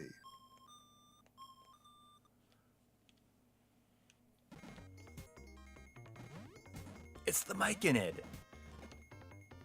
Have we tried MAME emulation on Xbox consoles? Do you make current gen MAME? I have messed around a little bit with like emulators on current gen Xbox. There it is, the mic in it. Using the retail mode stuff. And but I'm not aware of MAME being on it. But I assume I could play arcade games with like Final Burn Neo through RetroArch or whatever. So what is the deal with like Final Burn Neo? Like how is it different than like your typical like MAME emulator? I don't know that much about, but like it's like and to be honest, I don't know that much about like MAME integration into RetroArch or if it is integrated. Like MAME's like I normally think of it as like standalone MAME. But I could be wrong. I mean, I'm not an expert on all the different software emulation routes that you can take. But I just know that Final Burn Neo is an arcade, a core that supports a lot of arcade games and that is available in RetroArch. And I know for some reason, Drum tends to choose that. Yeah, I mean, it seems to work. Emulating arcade games, and so I that's all I know is that for some reason, whenever Drum and I play arcade games that aren't on Mister, he usually has it running on Final Burn Neo via RetroArch. Why he does that, I don't know, but I figure he's got a reason to do that because you know he knows his emulation pretty good. So I've used that when I've done arcade and RetroArch just because he does. Yeah. Gareth Schneider says Final Burn Neo is much faster than MAME when used in RetroArch. MAME in RetroArch is barely usable.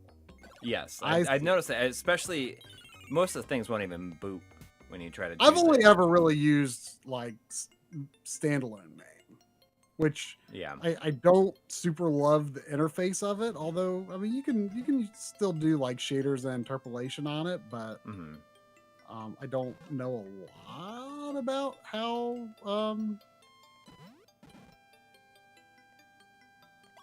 you use it.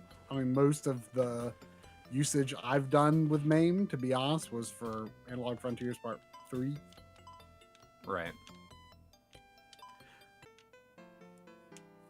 Yeah, Kaylee Gamer says Fileburn seems to be more stable on SBC. Not sure what that stands for, and lower spec systems. Yeah, that's the impression I'm under. That it's just it's a little more efficient, maybe a little higher level functioning than MAME, perhaps. I see. Okay. I think it's just good. It's easier. Good to know. I think it's just easier to run. Right. If the game runs well on it anyway. But I don't know, like, I have no concept of how much hardware is supported by it, honestly.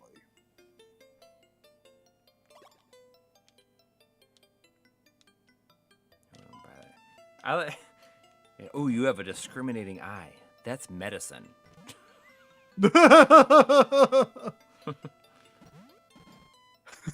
That's medicine.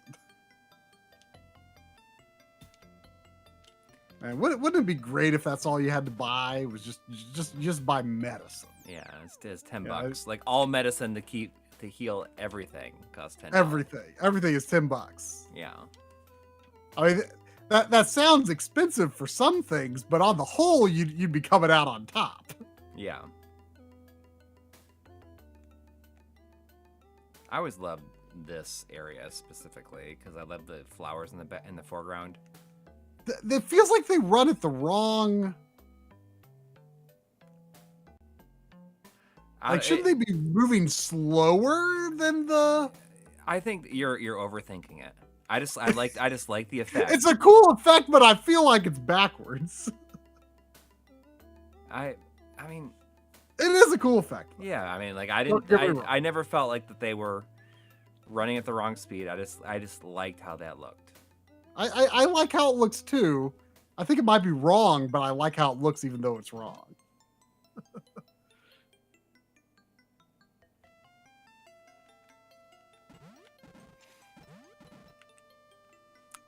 Onto the underwater passage here.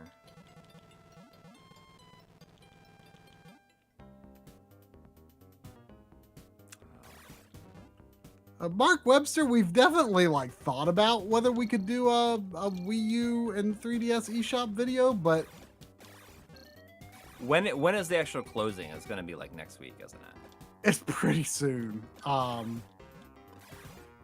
Like the thing is, like I feel like we just did not keep up with the digital ecosystem on those systems as much as we did on Wii. So I mean 3DS a bit, but Wii U hardly at all, to be honest. Yeah. 2 weeks from tomorrow. Yeah, that's I mean, even if we were to do one, it's gonna be like there's no time to buy any of this stuff. People are gonna be annoyed. Like there's a lot of fire sales going on. It's just too soon. I mean, I could see maybe there's some honestly years like down not the like line, we should have done it. Like it's not like we didn't have time to do it. And we should have done it, sure. Yeah. But I mean that's it's too late now. We almost did one for PS3, which might still be a fun thing to do. yeah. Like we were going to do one like when it looked like that was going to be closing down. Like Yeah. we recorded some stuff and even wrote some stuff. yeah. But then the decision was like walked back in like a week or two. Right. But like Scepter Sever says, you can do a look back, and I think that would be fun to do someday. Yes. You know, when a little more time has passed. You know. Yeah. And like it's just gonna be Ma- the people that want the stuff, like now they're just gonna they're gonna have to hack the system. All I can Exactly. recommend is that if you have a 3DS, is just like download the Pokemon Picross. The free Pokemon Picross before it's too late, because that is like Because so you need that downloaded to hack your system. yeah, at least for the time being. I'm sure it's gonna be made easier in the future. Yeah, someone will come up with something. But you know, in a lot of ways, it might be interesting to just do like a look back, and you know, you acquire the games however because there's no other way to do it, and you know, it's kind of funny like how many people like kind of act like you're like trying to push some sort of holier than thou thing by like even suggesting like, oh, you know, like I just thought it'd be neat to buy these games legit. And they're like, no, you shouldn't. It's like, well, I mean, you know, it was just a fun way to look at these games on There's wow, that thing has some health. yeah. Skeleton. Yeah, I mean, you know, people are gonna think there's like really ulterior weird motives or something like that, for something like that. It's like, no, I mean, we don't have like ulterior motives for like almost like anything. for anything. Yeah, we just want to, or you know, we just want to get do videos. Yeah, I don't know. Do that. People, some people, there are people who get really weird about like people like buying old games. Like they're like, oh, you're just an idiot for spending money on this. Yeah. You could have it for free. Yeah, you can have it for free and, you know, like not play it. And I think you know, ultimately, you know, piracy has proven to be very valuable. Yeah, to, for sure. to preservation. I mean, no one can deny that. But Like I still like buying things for real when I can. Ugh. You think I could Nothing wrong with that. rewind all the way through this? See how fast far I can rewind. If I can rewind, it's probably be quicker to rewind than to like go do all that again. Let's see how far back I can go. Okay. What if it went all the way back to the beginning of the game? Well, I mean, it did go pretty far. I think. Wait, did it only go back to where you went into the door? That's where I stopped it. But it would probably go back further if I wanted it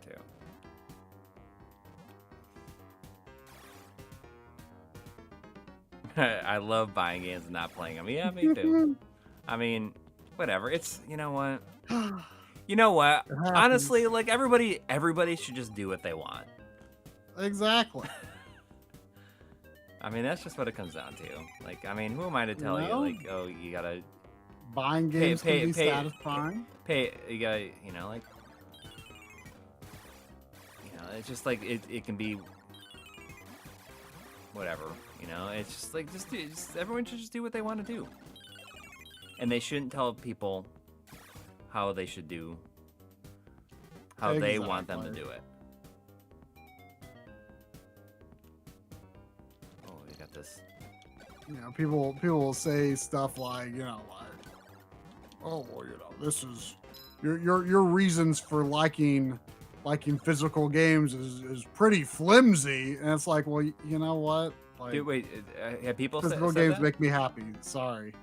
People have told you that your reason for liking physical games is flimsy. Well, I mean, I see that where someone will say, like, you know, somewhere on the internet they'll say, you know, I can't even think of a specific example, but I've definitely seen it where they're like, oh, well, you know, this is another reason for physical games, and someone will respond to that saying like, well, actually, blah, blah, blah, blah, blah. It's like, well, that's not, you know, I think John Linneman put it really well on a DF Direct one time, where he said physical media is about me. It's about my access, right? Yeah. Like the things I like to have and the games that I want to be able to access in this way.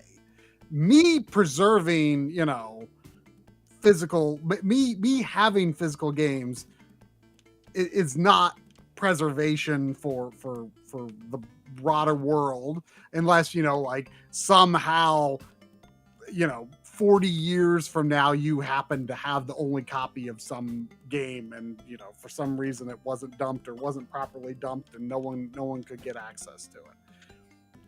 But I think that's an important distinction. Like, you know what's behind these curtains?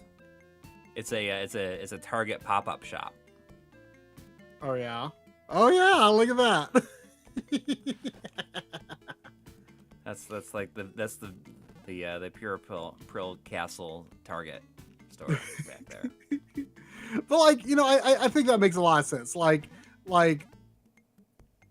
people are like, well, is digital or is physical like better for preservation? Like, do you really think that this is better for preservation? It's like they play different roles for preservation.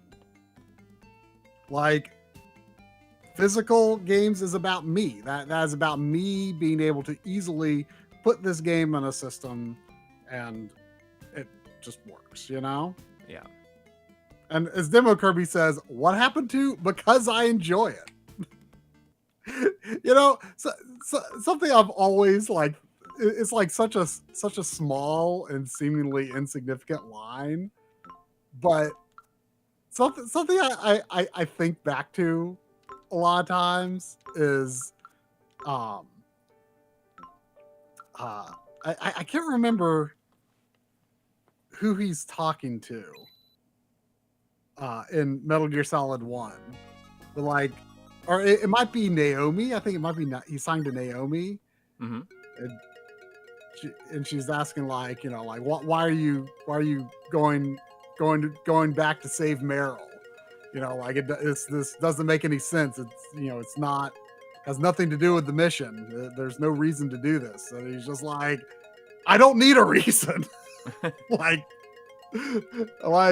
sometimes I feel like Solid Snake is like I don't I don't need to like come up with like some like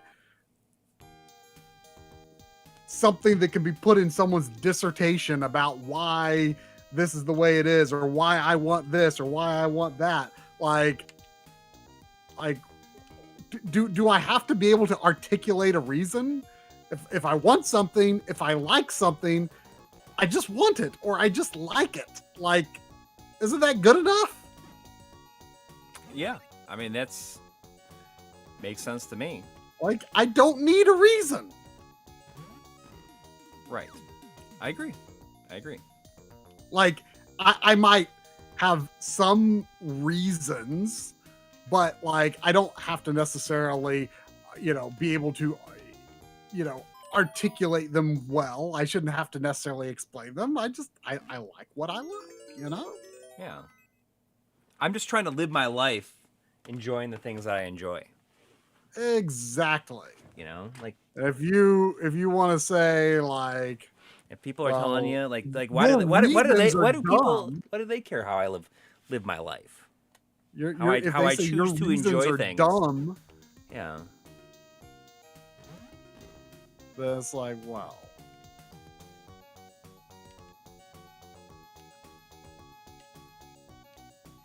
Yeah, I mean that's oh so much these days. There's some people be like, physical games is just like shipping e-waste around the world. Well, it's not e-waste if I don't get rid of it. Well, one day it might be. I mean, maybe, but hopefully. I got a whole stack of old hard drives that I shipped around the world that are e-waste. But I mean, there's. But like, hopefully, my games would go somewhere where they wouldn't just be thrown away. When I'm gone, right? Yeah.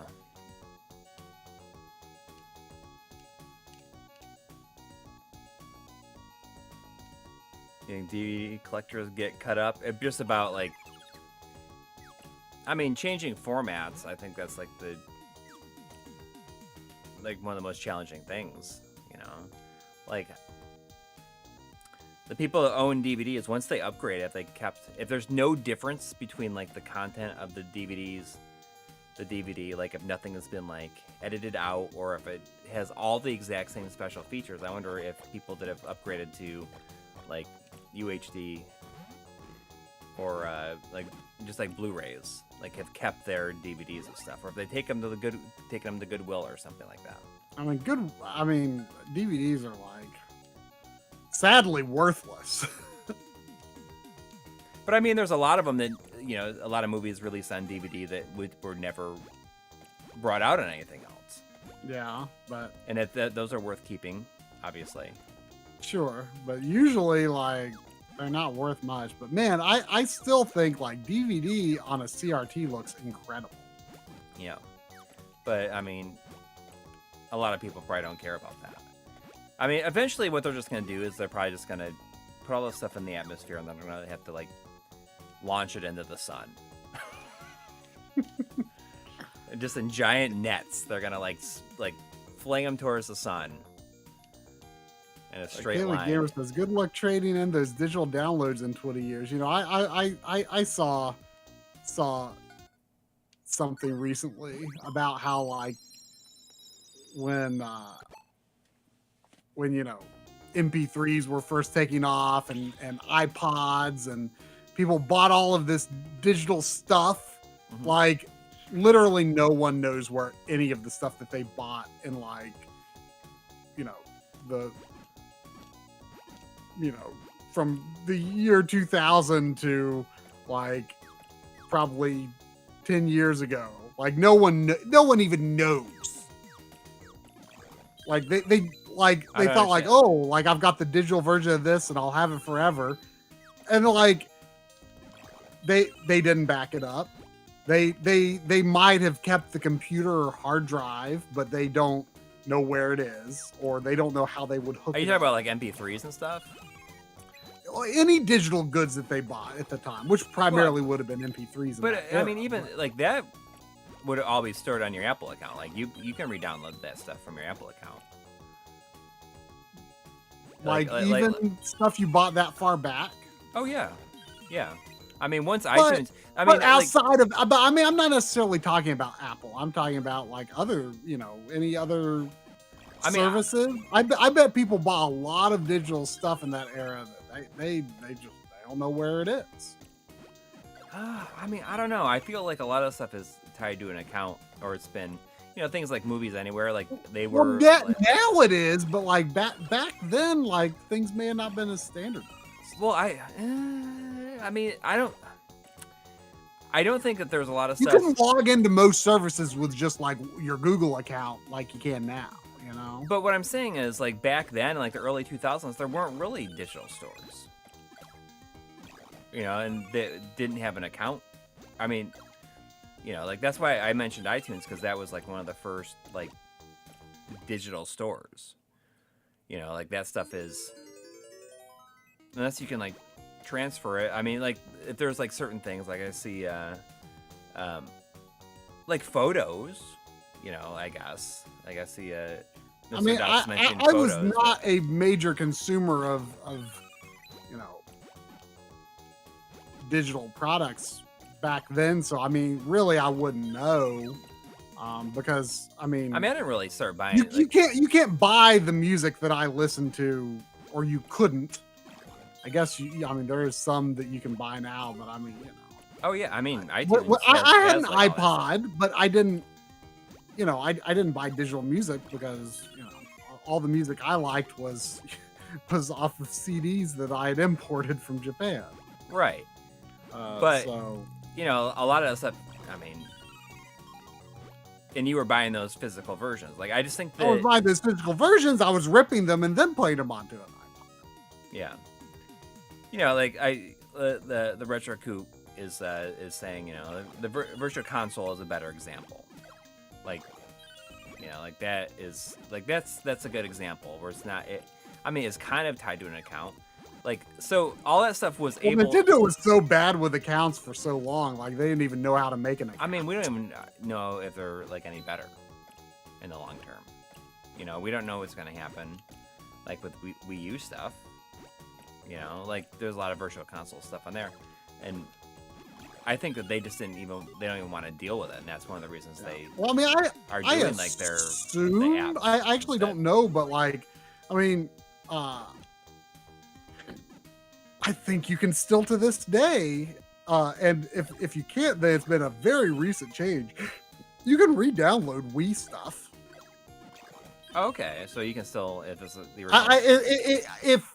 If that has changed, it's been like in the past year or two. Whoops. Because. Rewind here. You can't buy it. Jeez, what? But you can download it.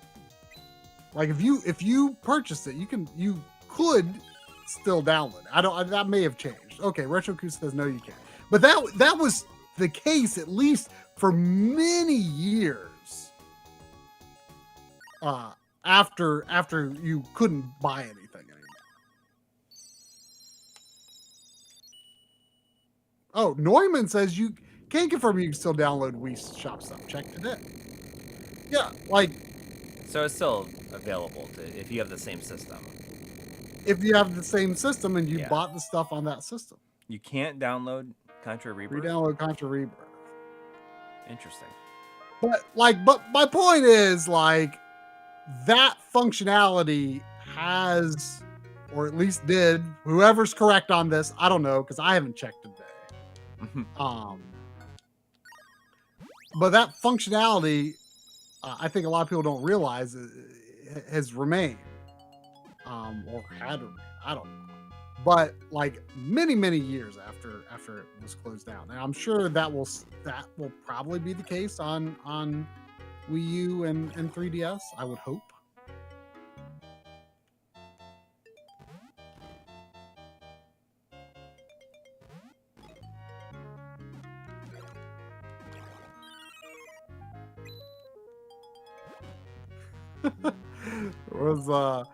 It took me a while to parse this $5 from chicken and fish. Chicken.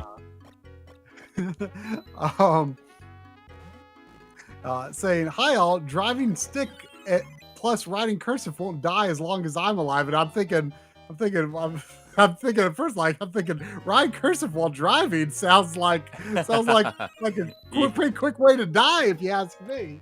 But I now I get what you mean. Two separate thoughts. Driving stick and riding cursive won't die as long as I'm alive. Still regularly use my 8th gen iPod Nano and 2012 MacBook Pro.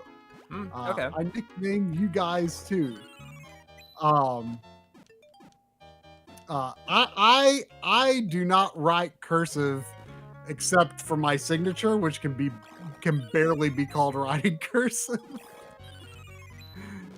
I remember in high school, like what was it this way for you too, where like elementary school, like once you learned cursive, like you were expected to write cursive. I don't recall. I'm sure that was the case, but I don't. Like once you what was it, like third grade or thereabouts? Like once you learned to write cursive, you were expected to write cursive for everything. And then all of a sudden, you get to, I forget if it was middle school or high school. It was like, oh, you don't have to write cursive anymore. It's an option. Yeah, but I mean, it's just they want you to practice it. That was they wanted you to practice it, but like as soon as you didn't have to do cursive, like I was out. like it's like, oh yeah, going back to print for sure. I mean, I just have a hard time writing lots of text via hand even now, and it's just like becomes. I have unreadable always had point. pretty sloppy handwriting, but like it's definitely degraded further over the years, just because like I don't have to write that much stuff by hand, not like I used to. Schools do still do it. I mean, not like to the extent that they did before, but I know that my kids like have had to like learn how to do it to at least a smaller extent of like. Yeah, well, I mean, back when I was in elementary school, like not everyone had computers. You know, I didn't have a computer. You know, I wrote a lot of like papers and stuff on like on a typewriter. We had an electric typewriter. You know, and so, but now like it's just, you know, digital input for so much is so universal these days that like the need to write by hand is like reduced for everyone. So I can imagine cursive not being ultra essential.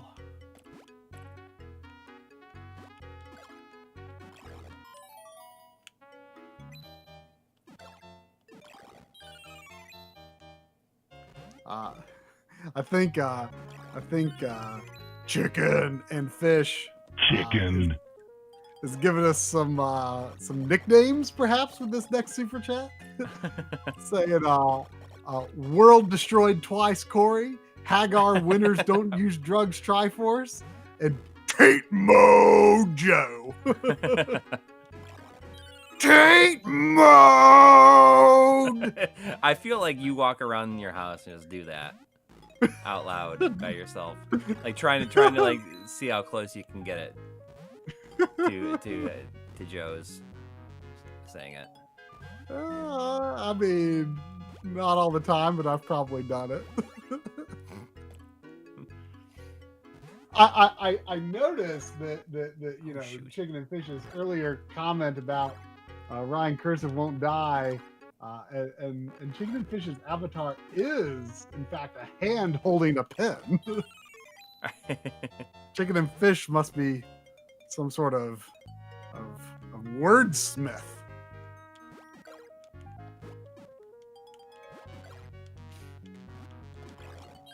A wordsmith. Chicken and Fish says, when I do write in not cursive, I weirdly do in all caps. My weirdest handwriting quirk, and I've done this my entire life. Like apparently this is super weird, and people always thought this was really strange when they watched me write back in school. But I'm right-handed, but I write like a lefty. Do you know what I mean? You like drag your hand across. I drag my hand across, like most right-handers like hold the pen, like their hand is like below the pen. That sounds like a real pain in the butt. But like my wrist is like a little, just slightly bent, and I write like my hand is moving horizontal with the text instead of below. Dang. Which, you know, I do think I get more smearing on my hand that way. Yeah. And have you tried to correct this at all, or no? Not seriously attempted it, but like whenever I try like holding it down below, like it just doesn't feel natural. It just feels very, very strange. I mean, my dad's a lefty. Maybe there's some genetic reason there that I feel inclined to hold my hand that way. But like, I'm definitely not left-handed or ambidextrous at all. Like, I'm definitely right-handed, but I use my right hand like a lefty does.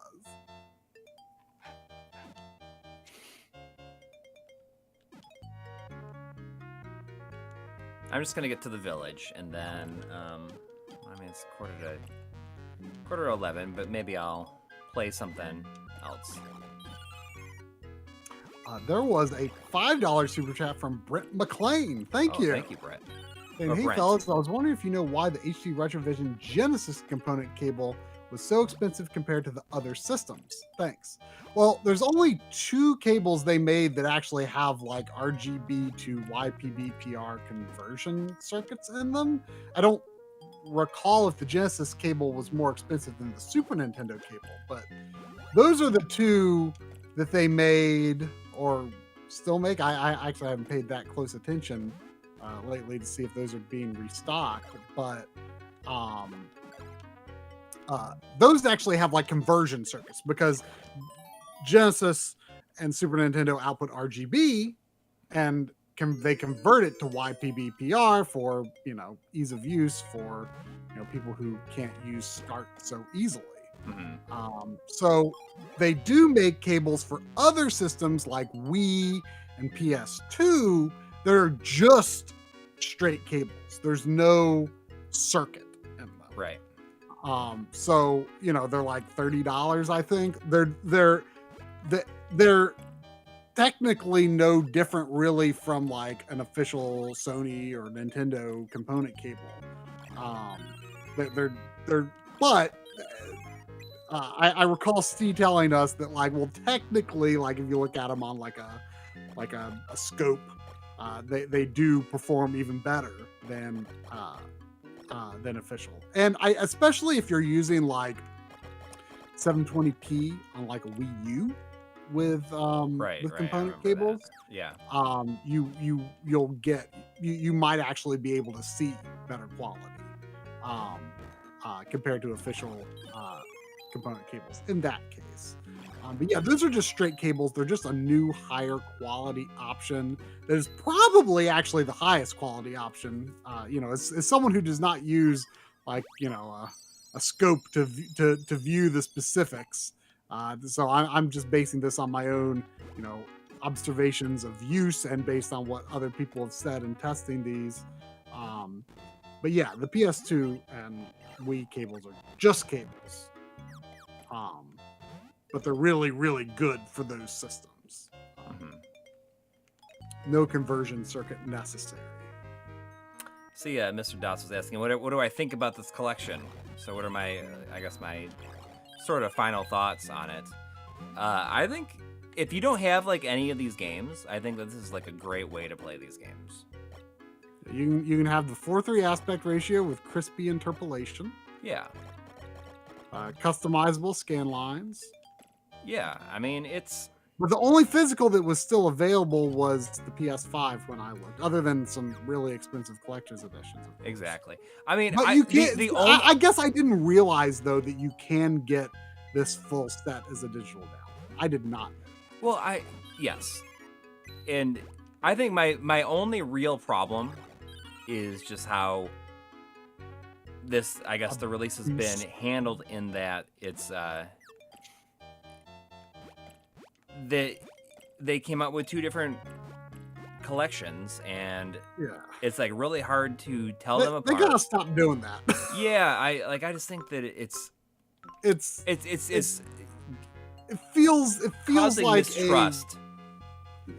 Ultimately, I think, and it's eventually going to do more harm than not.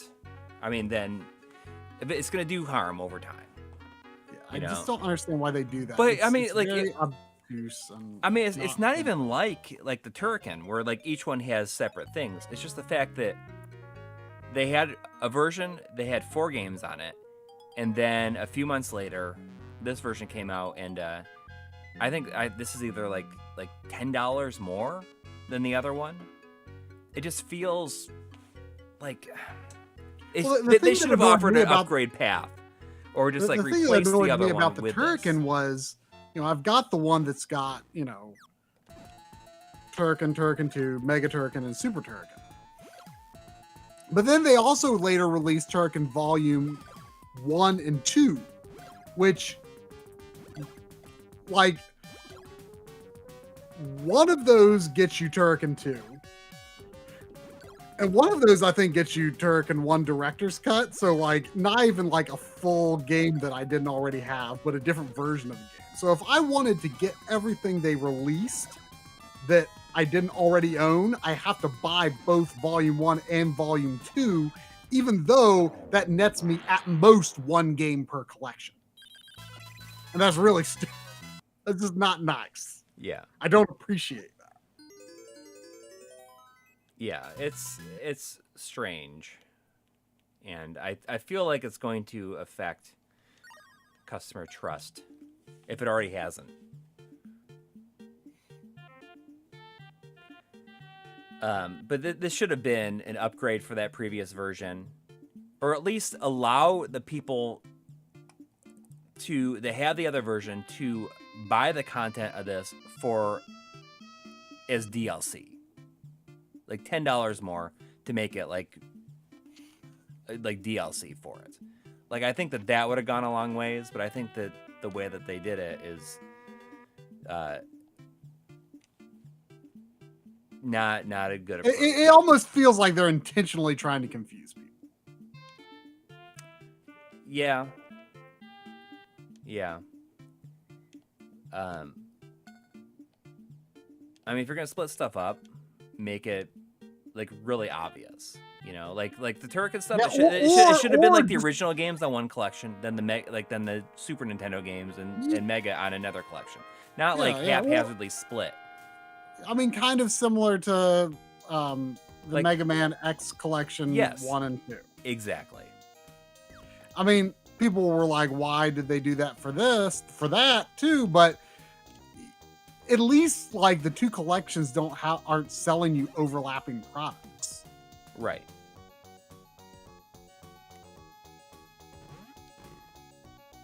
Like, I don't like feeling like I'm paying for something I don't need. Yeah. I see already have in another collection.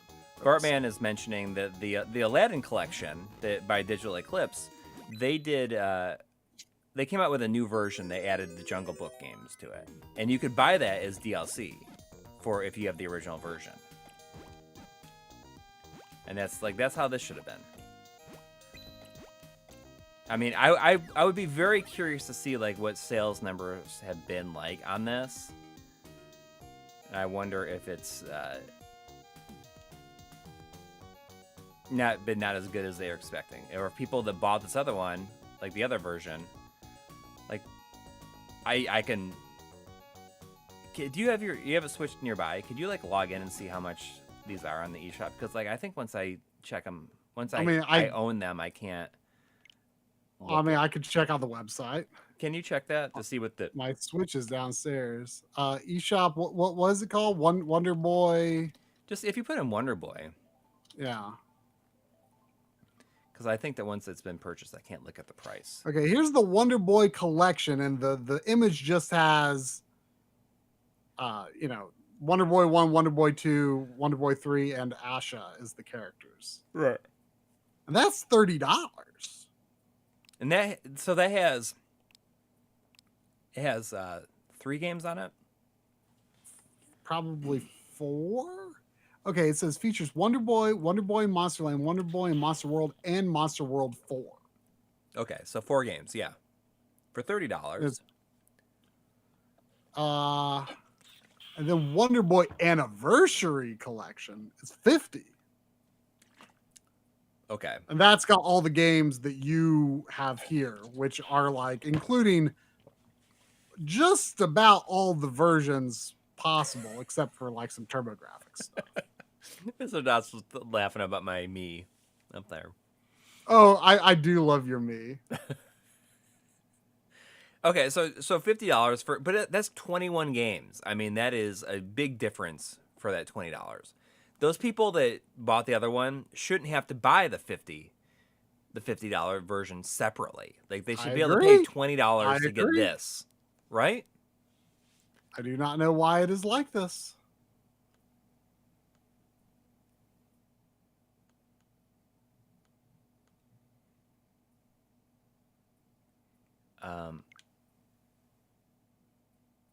I mean, Retrode, I don't agree with that. That's definitely been pretty prevalent on Xbox, and I guess it's happened like with some like Activision games, I guess, like some Call of Duty game. But on PS5, for the most part, you put a disc in the system, it can install the entire thing from the disc generally, and most games release in a pretty good state these days. I think a lot of people, I'll find you talk. I'll find something that I have never played. Something you've never booted before. Yeah. Okay. I think a lot of people kind of got this impression from the 360 and PS3 days that like games always release broken, so the disc isn't very good. And I don't feel like it's been that way for the past generation generally. Yeah, there have been some prominent examples of games that released in a bad state. But I think generally speaking, the code that's on game discs these days, and especially on Nintendo Switch carts, where Nintendo themselves often don't have patches for their games because they release in such a polished state. The code that you get on the physical media is usually quite good these days. Not always, but usually, like if you were to put that in 30 years from now and the patching service wasn't available, you would still be playing a really good and very playable form of that game with the physical media. Yes, there are times where you literally, like the disc literally has a few megabytes on it and you're, just downloading the whole game. And that sucks. But it's not that common overall. Maybe with some like really prominent AAA, like really multiplayer focused stuff. But like, a lot of stuff that I buy these days are like, smaller games with physical releases. And those aren't problematic in that regard. I tend to wait a while anyway on like Sony first party Nintendo first party, you generally don't have to worry about anyway, except for the latest Pokemon. But that's an outlier for among Switch games. But sure, the whole game is installing to the hard drive, but it's still useful code on the disk that doesn't need to go online.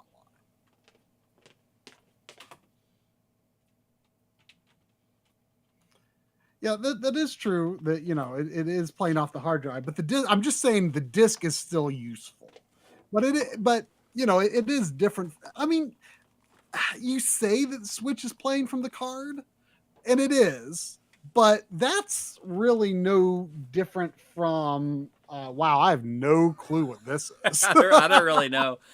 I saw like Red Art was selling it. I have Art no Games, clue I what think. this is. Anyway, but it's got an autosave feature. Well, there you big. go. Mr. Doss, if my me had to have a text bubble above what it was saying, I'd be saying, "Where are them cookies at?" It would be just 100%. That's what Arthur from Ghouls and Ghosts says all the time. Yeah, where are them cookies at? Where are them cookies at? Oh, we're the only two people here who even get that. Corey's PS3 avatar, or maybe your PlayStation avatar in general. Still.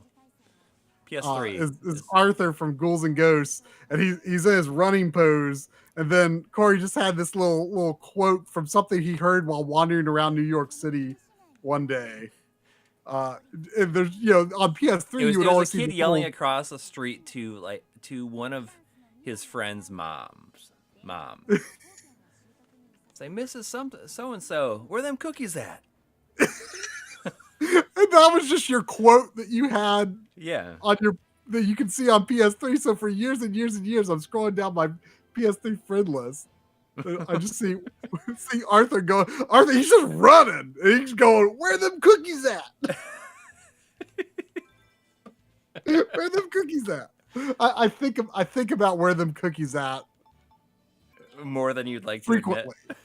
Frequently. I think of this frequently. I'm not going to play perhaps even once a week. I'm going to where are them cookies at? Score attack just to make it see how play as like was that just like on your mind all day? Probably after you heard that. Yeah. And then like was it that night that you made it your quote on PS3? Probably. I don't know. Thinking about those cookies. Yeah. I know. Where are them cookies at? I want to know too. The game is like nonsense. It's just like I think there's a PS4 version of this, but I think that this version is like the last version of it to come out. I think Limited Run did a PS4 version of this like a long time ago. Like it was a very early game for them. Oh, I can dodge. I can jump. But sure, yeah, PS5 discs, yeah, they'll often be a version 1.0, and you'll have to download a patch often. But all I'm saying is, you will, if you weren't connected to the internet and installed the game, in a majority of cases, you would still have a really good experience with the game. Just not downloading a patch. I'm just saying it is useful. Things are a little murkier on the Xbox side, especially because games that are playable on both typically don't have Series X code on the disc, and you always have to get it as smart delivery. But there are examples. It's at least with smaller games where the code for both can be fit on a disc. The situation is improving where you actually can install.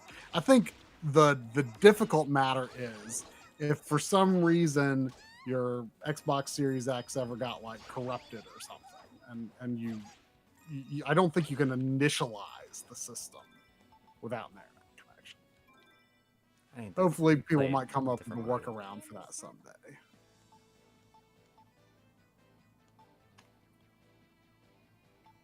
But yeah, you don't have to install the game on Switch, but to be honest, I'm kind of hoping that the next Switch will. I just want to say, if this game was in a video, it would be what game is that? Yeah. Yes, it would. I mean, if it's got anime girls, it's like, oh, what's that game? Yeah, like you know what is so like what the most funny thing is, in one of the early shots in the I think it's the Game Boy IPS screens episode, the intro for Puyo Puyo Sun is playing on the Game Boy Color. Yeah. And the little green haired little devil, not the main character, but it's no. The one with the little horns. I think her name is like Draco Centauri or something like that. Mm-hmm. She's there's a full screen art of various characters that's going in scenes that's going through. And it just so happened on the particular slider take that I used in that beginning was, her looking super anime and wearing a bikini. And it's like, what game is that? I swear, so many people want to know what game, because they see little anime devil girl wearing a bikini. Yeah, they really want to know what game. They gotta know what game. Basically, the more anime and less clothing, and especially the more play as a girl, people really want to know what game.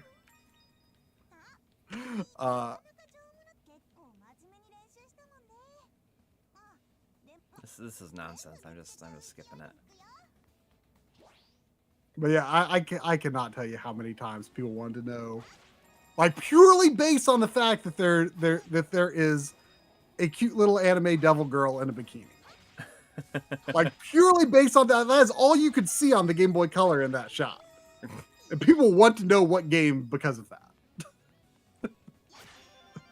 It is amusing to me. But yes, this would be a what game? So is this just like an arena battler, or no? There's got to be more to it. If this is all it is, I'd be real disappointed. The back of the box made it seem like it had more open levels. Is this just a tutorial? Yeah, I think it's just the intro. If this is all it is, these enemies aren't even attacking me. I'm getting new weapons though. Oh, we got a warning here. What is this place? It's pretty creepy.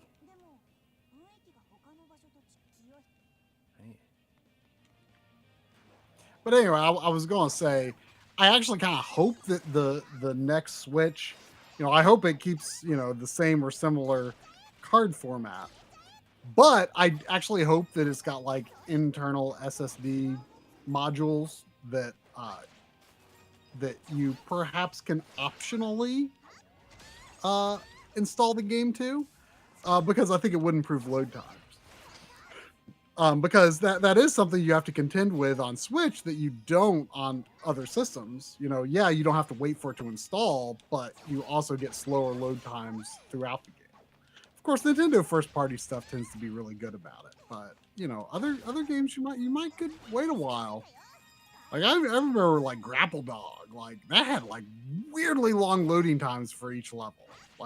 Grapple Dog, why? Why does Grapple Dog need load time? It's gotta find that Grapple D. But because Switch cards, people think oh baby, cartridges are back. That's what they were saying when the Switch came out, but they're called game cards, and they are distinct for from your cartridges. information. For a reason, I think, because old cartridges for like NES or Super Nintendo or Genesis or whatever, you know, the cartridges were an expansion of the system's memory.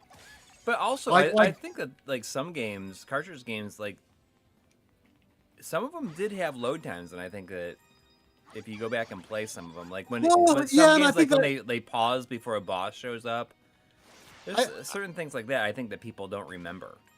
Yeah, I mean, I don't entirely know what's going on there, because there could be some cases where like some compressed data actually needs to be decompressed. I think that's the most likely reason, but I say this as someone who is absolutely not, you know, a game developer. Yeah. But I mean, out of this world on the Super Nintendo had load times. but Street Fighter Alpha but 2 it's on the Super Nintendo also does. like swapping like a lot of data, like you know, I don't know to what extent it's even using sprites. Like I remember on the games that make this console look weak that released recently on GameSack, Joe was speculating that this one game that was on Genesis that moved really choppily might just be like calculating like where the what the background is doing, and just like where things would be on the background, just updating the background. Mhm. Rather, like, I think a lot of times when there is like hesitation on like old cartridge games, I think a lot of it comes down to either decompression or like some sort of weird method of like updating the background or something. Like I think it's CPU tasks that are slowing it down, not necessarily loading. But that's just me speculating as a not programmer. But like, you know, like you put Super Metroid in your Super Nintendo, and like Super Metroid like becomes part of the system, basically, right? It is memory added to the Super Nintendo. Whereas, you know, the Switch. Look at this guy. Okay. Like, come get me. Just standing there, looking off into space. Whereas the Switch game is actually, you know, Switch has like working memory that it loads entire chunks of the game into. It doesn't directly address the cartridge like and expect an immediate response in the way that you would expect on a Super Nintendo. Do I own an OLED Switch? I don't. Corey does. I've been stubbornly sticking by my launch Switch. You know, I do think that there are some games like Metroid Dread where perhaps I maybe had performance issues because, you know, the Mariko chips, or really I think it's more about the memory configuration, supposedly. Possibly allows better performance in very select situations.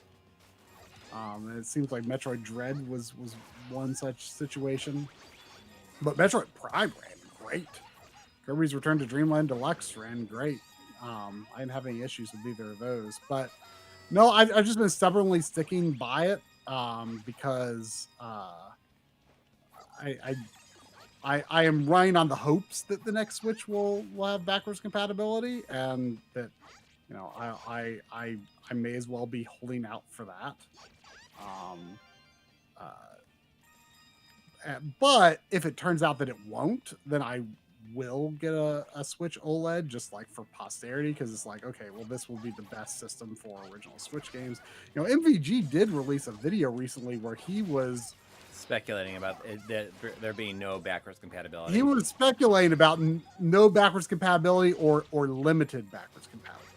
Mm-hmm. He was basically saying, based on the chips that we know Nintendo would likely have access to, unless they are, you know, highly customized in some way, or just outright include like the Tegra X1 as an additional chip, which is, I guess, not impossible. I mean, although if it was to be utilized alongside the new hardware, like it would hurt battery life. But he was saying like for the GPU calls to function on new hardware, it would require a lot of work because there's no like the chips they would be are likely to be using would not be direct successors. Yeah. I think it would be a massive mistake. Oh, 100%. Yeah. I mean, so what people are gonna want is like they want their Switch games, and they also are gonna like if you don't get, not only do you like not get like improved performance, but you don't get anything. That would be like really bad, I think. Yeah. I mean, because after the precedent that PS5 at least is even giving improved, like just straight up improved performance. Well, but I heard like that was a lot of work. That was like a lot of work too.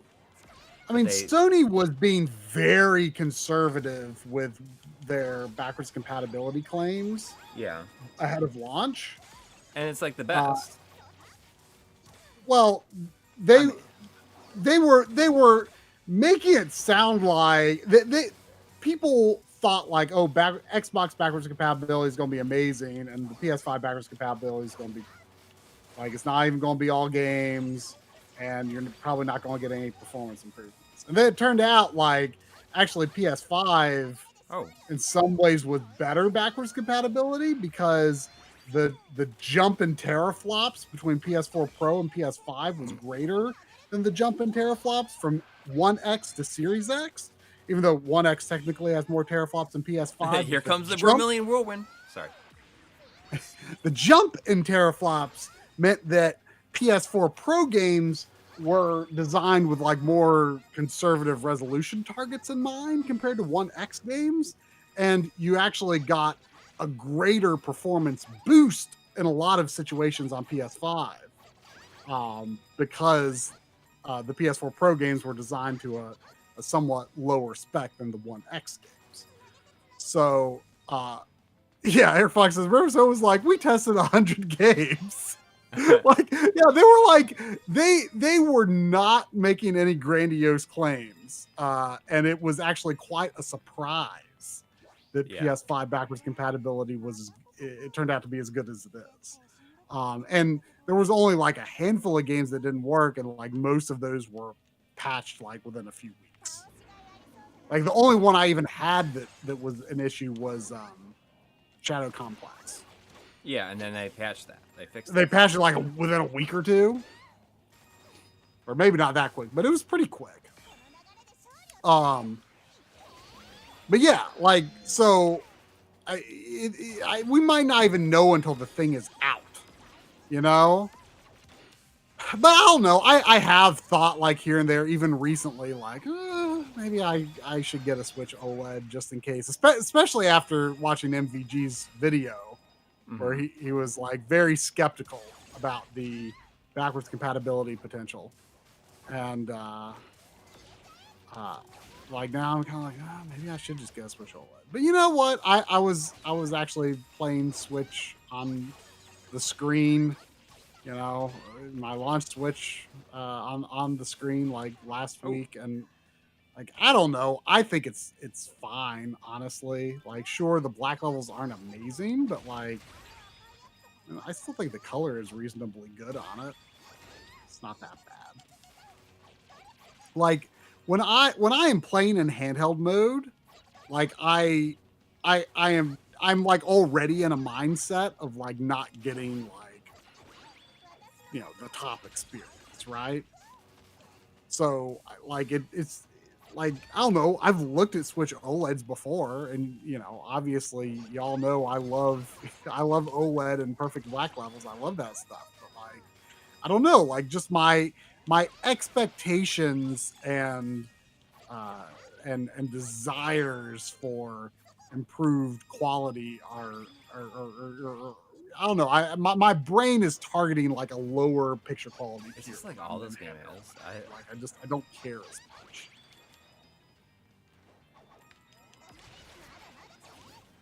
I thought this game was going to be so much more. Apparently, like, this is what it is. Yeah. Like what? Like what is? Like I don't know. Like I was like pretty into Red Art for a while there. Like the Yeah. first couple of games I got from them were like actually quite good.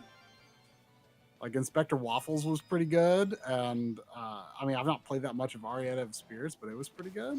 Mm-hmm. But then like I felt like I kind of got burned on a few games that like looked pretty cool in trailers, and then that what was it? What's it called? Like Rava and the Cyclops Curse. Like the fact that just has those like glitched numbers like hanging out the top of the screen that is not a score counter.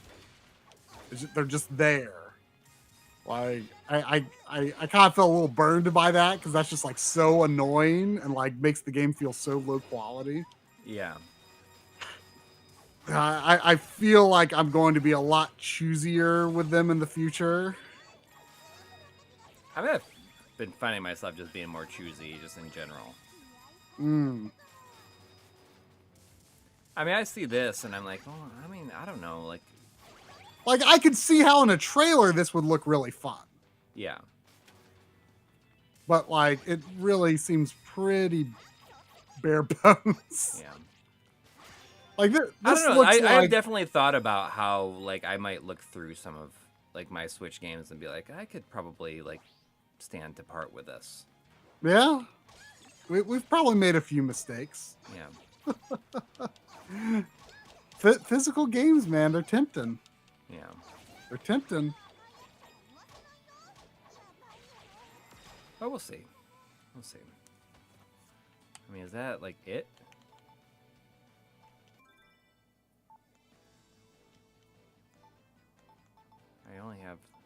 I can get additional equipment.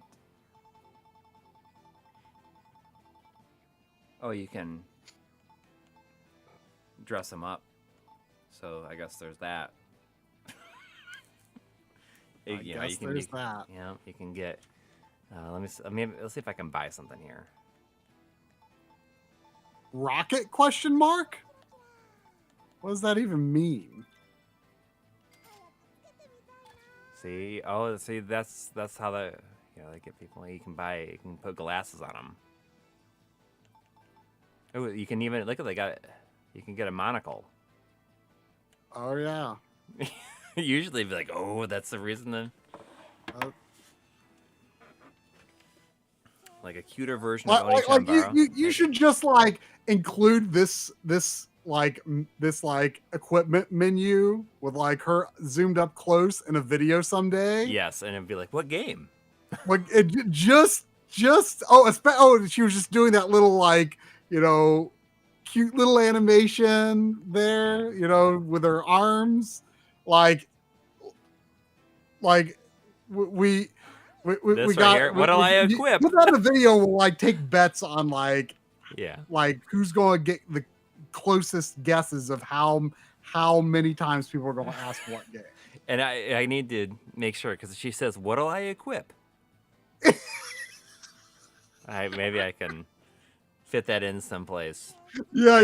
My uniform's gotten small.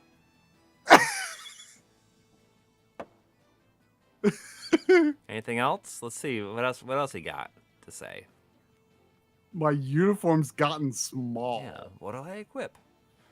What's she gonna say this time?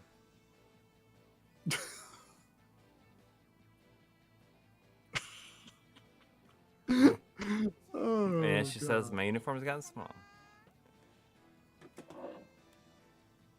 We just like next time you have to say like of course this wouldn't even be relevant for Switch, but like just like next time you gotta decide between like different video cables, just have this pop up. What will I equip? Twinkle twinkle. She said twinkle twinkle. Yeah, I'll buy something else here. I can get swirly glasses. Well, maybe hang on. I can get eye patches. I need something that's. Ooh, I mean, there we go. Oh, let's remove this because now I'm gonna remove those glasses because can I then I can equip some white cat ears. I mean, this is, what the real game is right here, right? That's what games are all about. Let's see if I got another anything else I can buy here. I mean, A rocket? Oh, it's you can when you equip multiple accessories, you'll get effects on all of them simultaneously. Skills with similar effects all stack. A rocket, huh? Oh, you can even do shoes. You can get black paw shoes. And it's got multiple characters. You can do this. We can equip the legendary brush. Oh, I got a backpack. I got the rocket backpack. Oh, that's cool. Is I it? guess. What if the, I mean, it might be as cool as this game gets. yeah. I got a little bit more here. Twinkle, twinkle.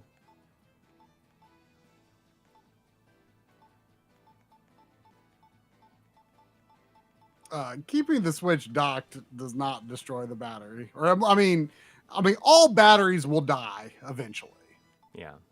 But I can confirm that having the Switch primarily sitting in a dock, every day since launch day, has not hurt the battery life. I mean, I was like I said, I was just I was traveling this week and I finished Kirby's Return to Dreamland in handheld mode, and I mean, the battery life was never amazing or anything, but it was as it had always been. Yeah. And by the time like all the batteries are dead in your stuff, you're gonna be dead. Honestly. Well, I mean, batteries. Yeah, we probably won't. We have had care batteries enough. go bad, PS3 controllers and stuff. Yeah, but you can But replace you can it. replace those easy enough. All right, I think that's gonna do it for this week. My understanding with Switch though is that supposedly, if there is no battery in it, it won't boot, even docked. So that is a little bit of a concern. That's concerning. That is concerning. All right. Well, thanks to everybody who donated, and thanks for hanging out on this. I mean, with me being relatively low energy tonight. No, we ended up going a little longer than I think you thought we would go. Yeah, that's true. It's all because of, what is it? Croixleur, Sigma? I don't know. Who cares? I want to say Croixleur. Jeez, well, I didn't hear what happened to Zane's dad's foot. Sounds like unpleasant foot goings on. Oh yeah, I saw something like said that he broke it. Oof. That'll screw up your entire life for a while. But hope you're doing all right. Hopefully that won't be too bad. Stress fracture. Oof. Huh. Like, is that like an overtime thing or just like I don't know. an immediate reaction of some kind? I don't know exactly what that means. But Anyways, I hope everyone has a great week, and we'll see you soon. All right. Take care, everybody. Good night. Good night.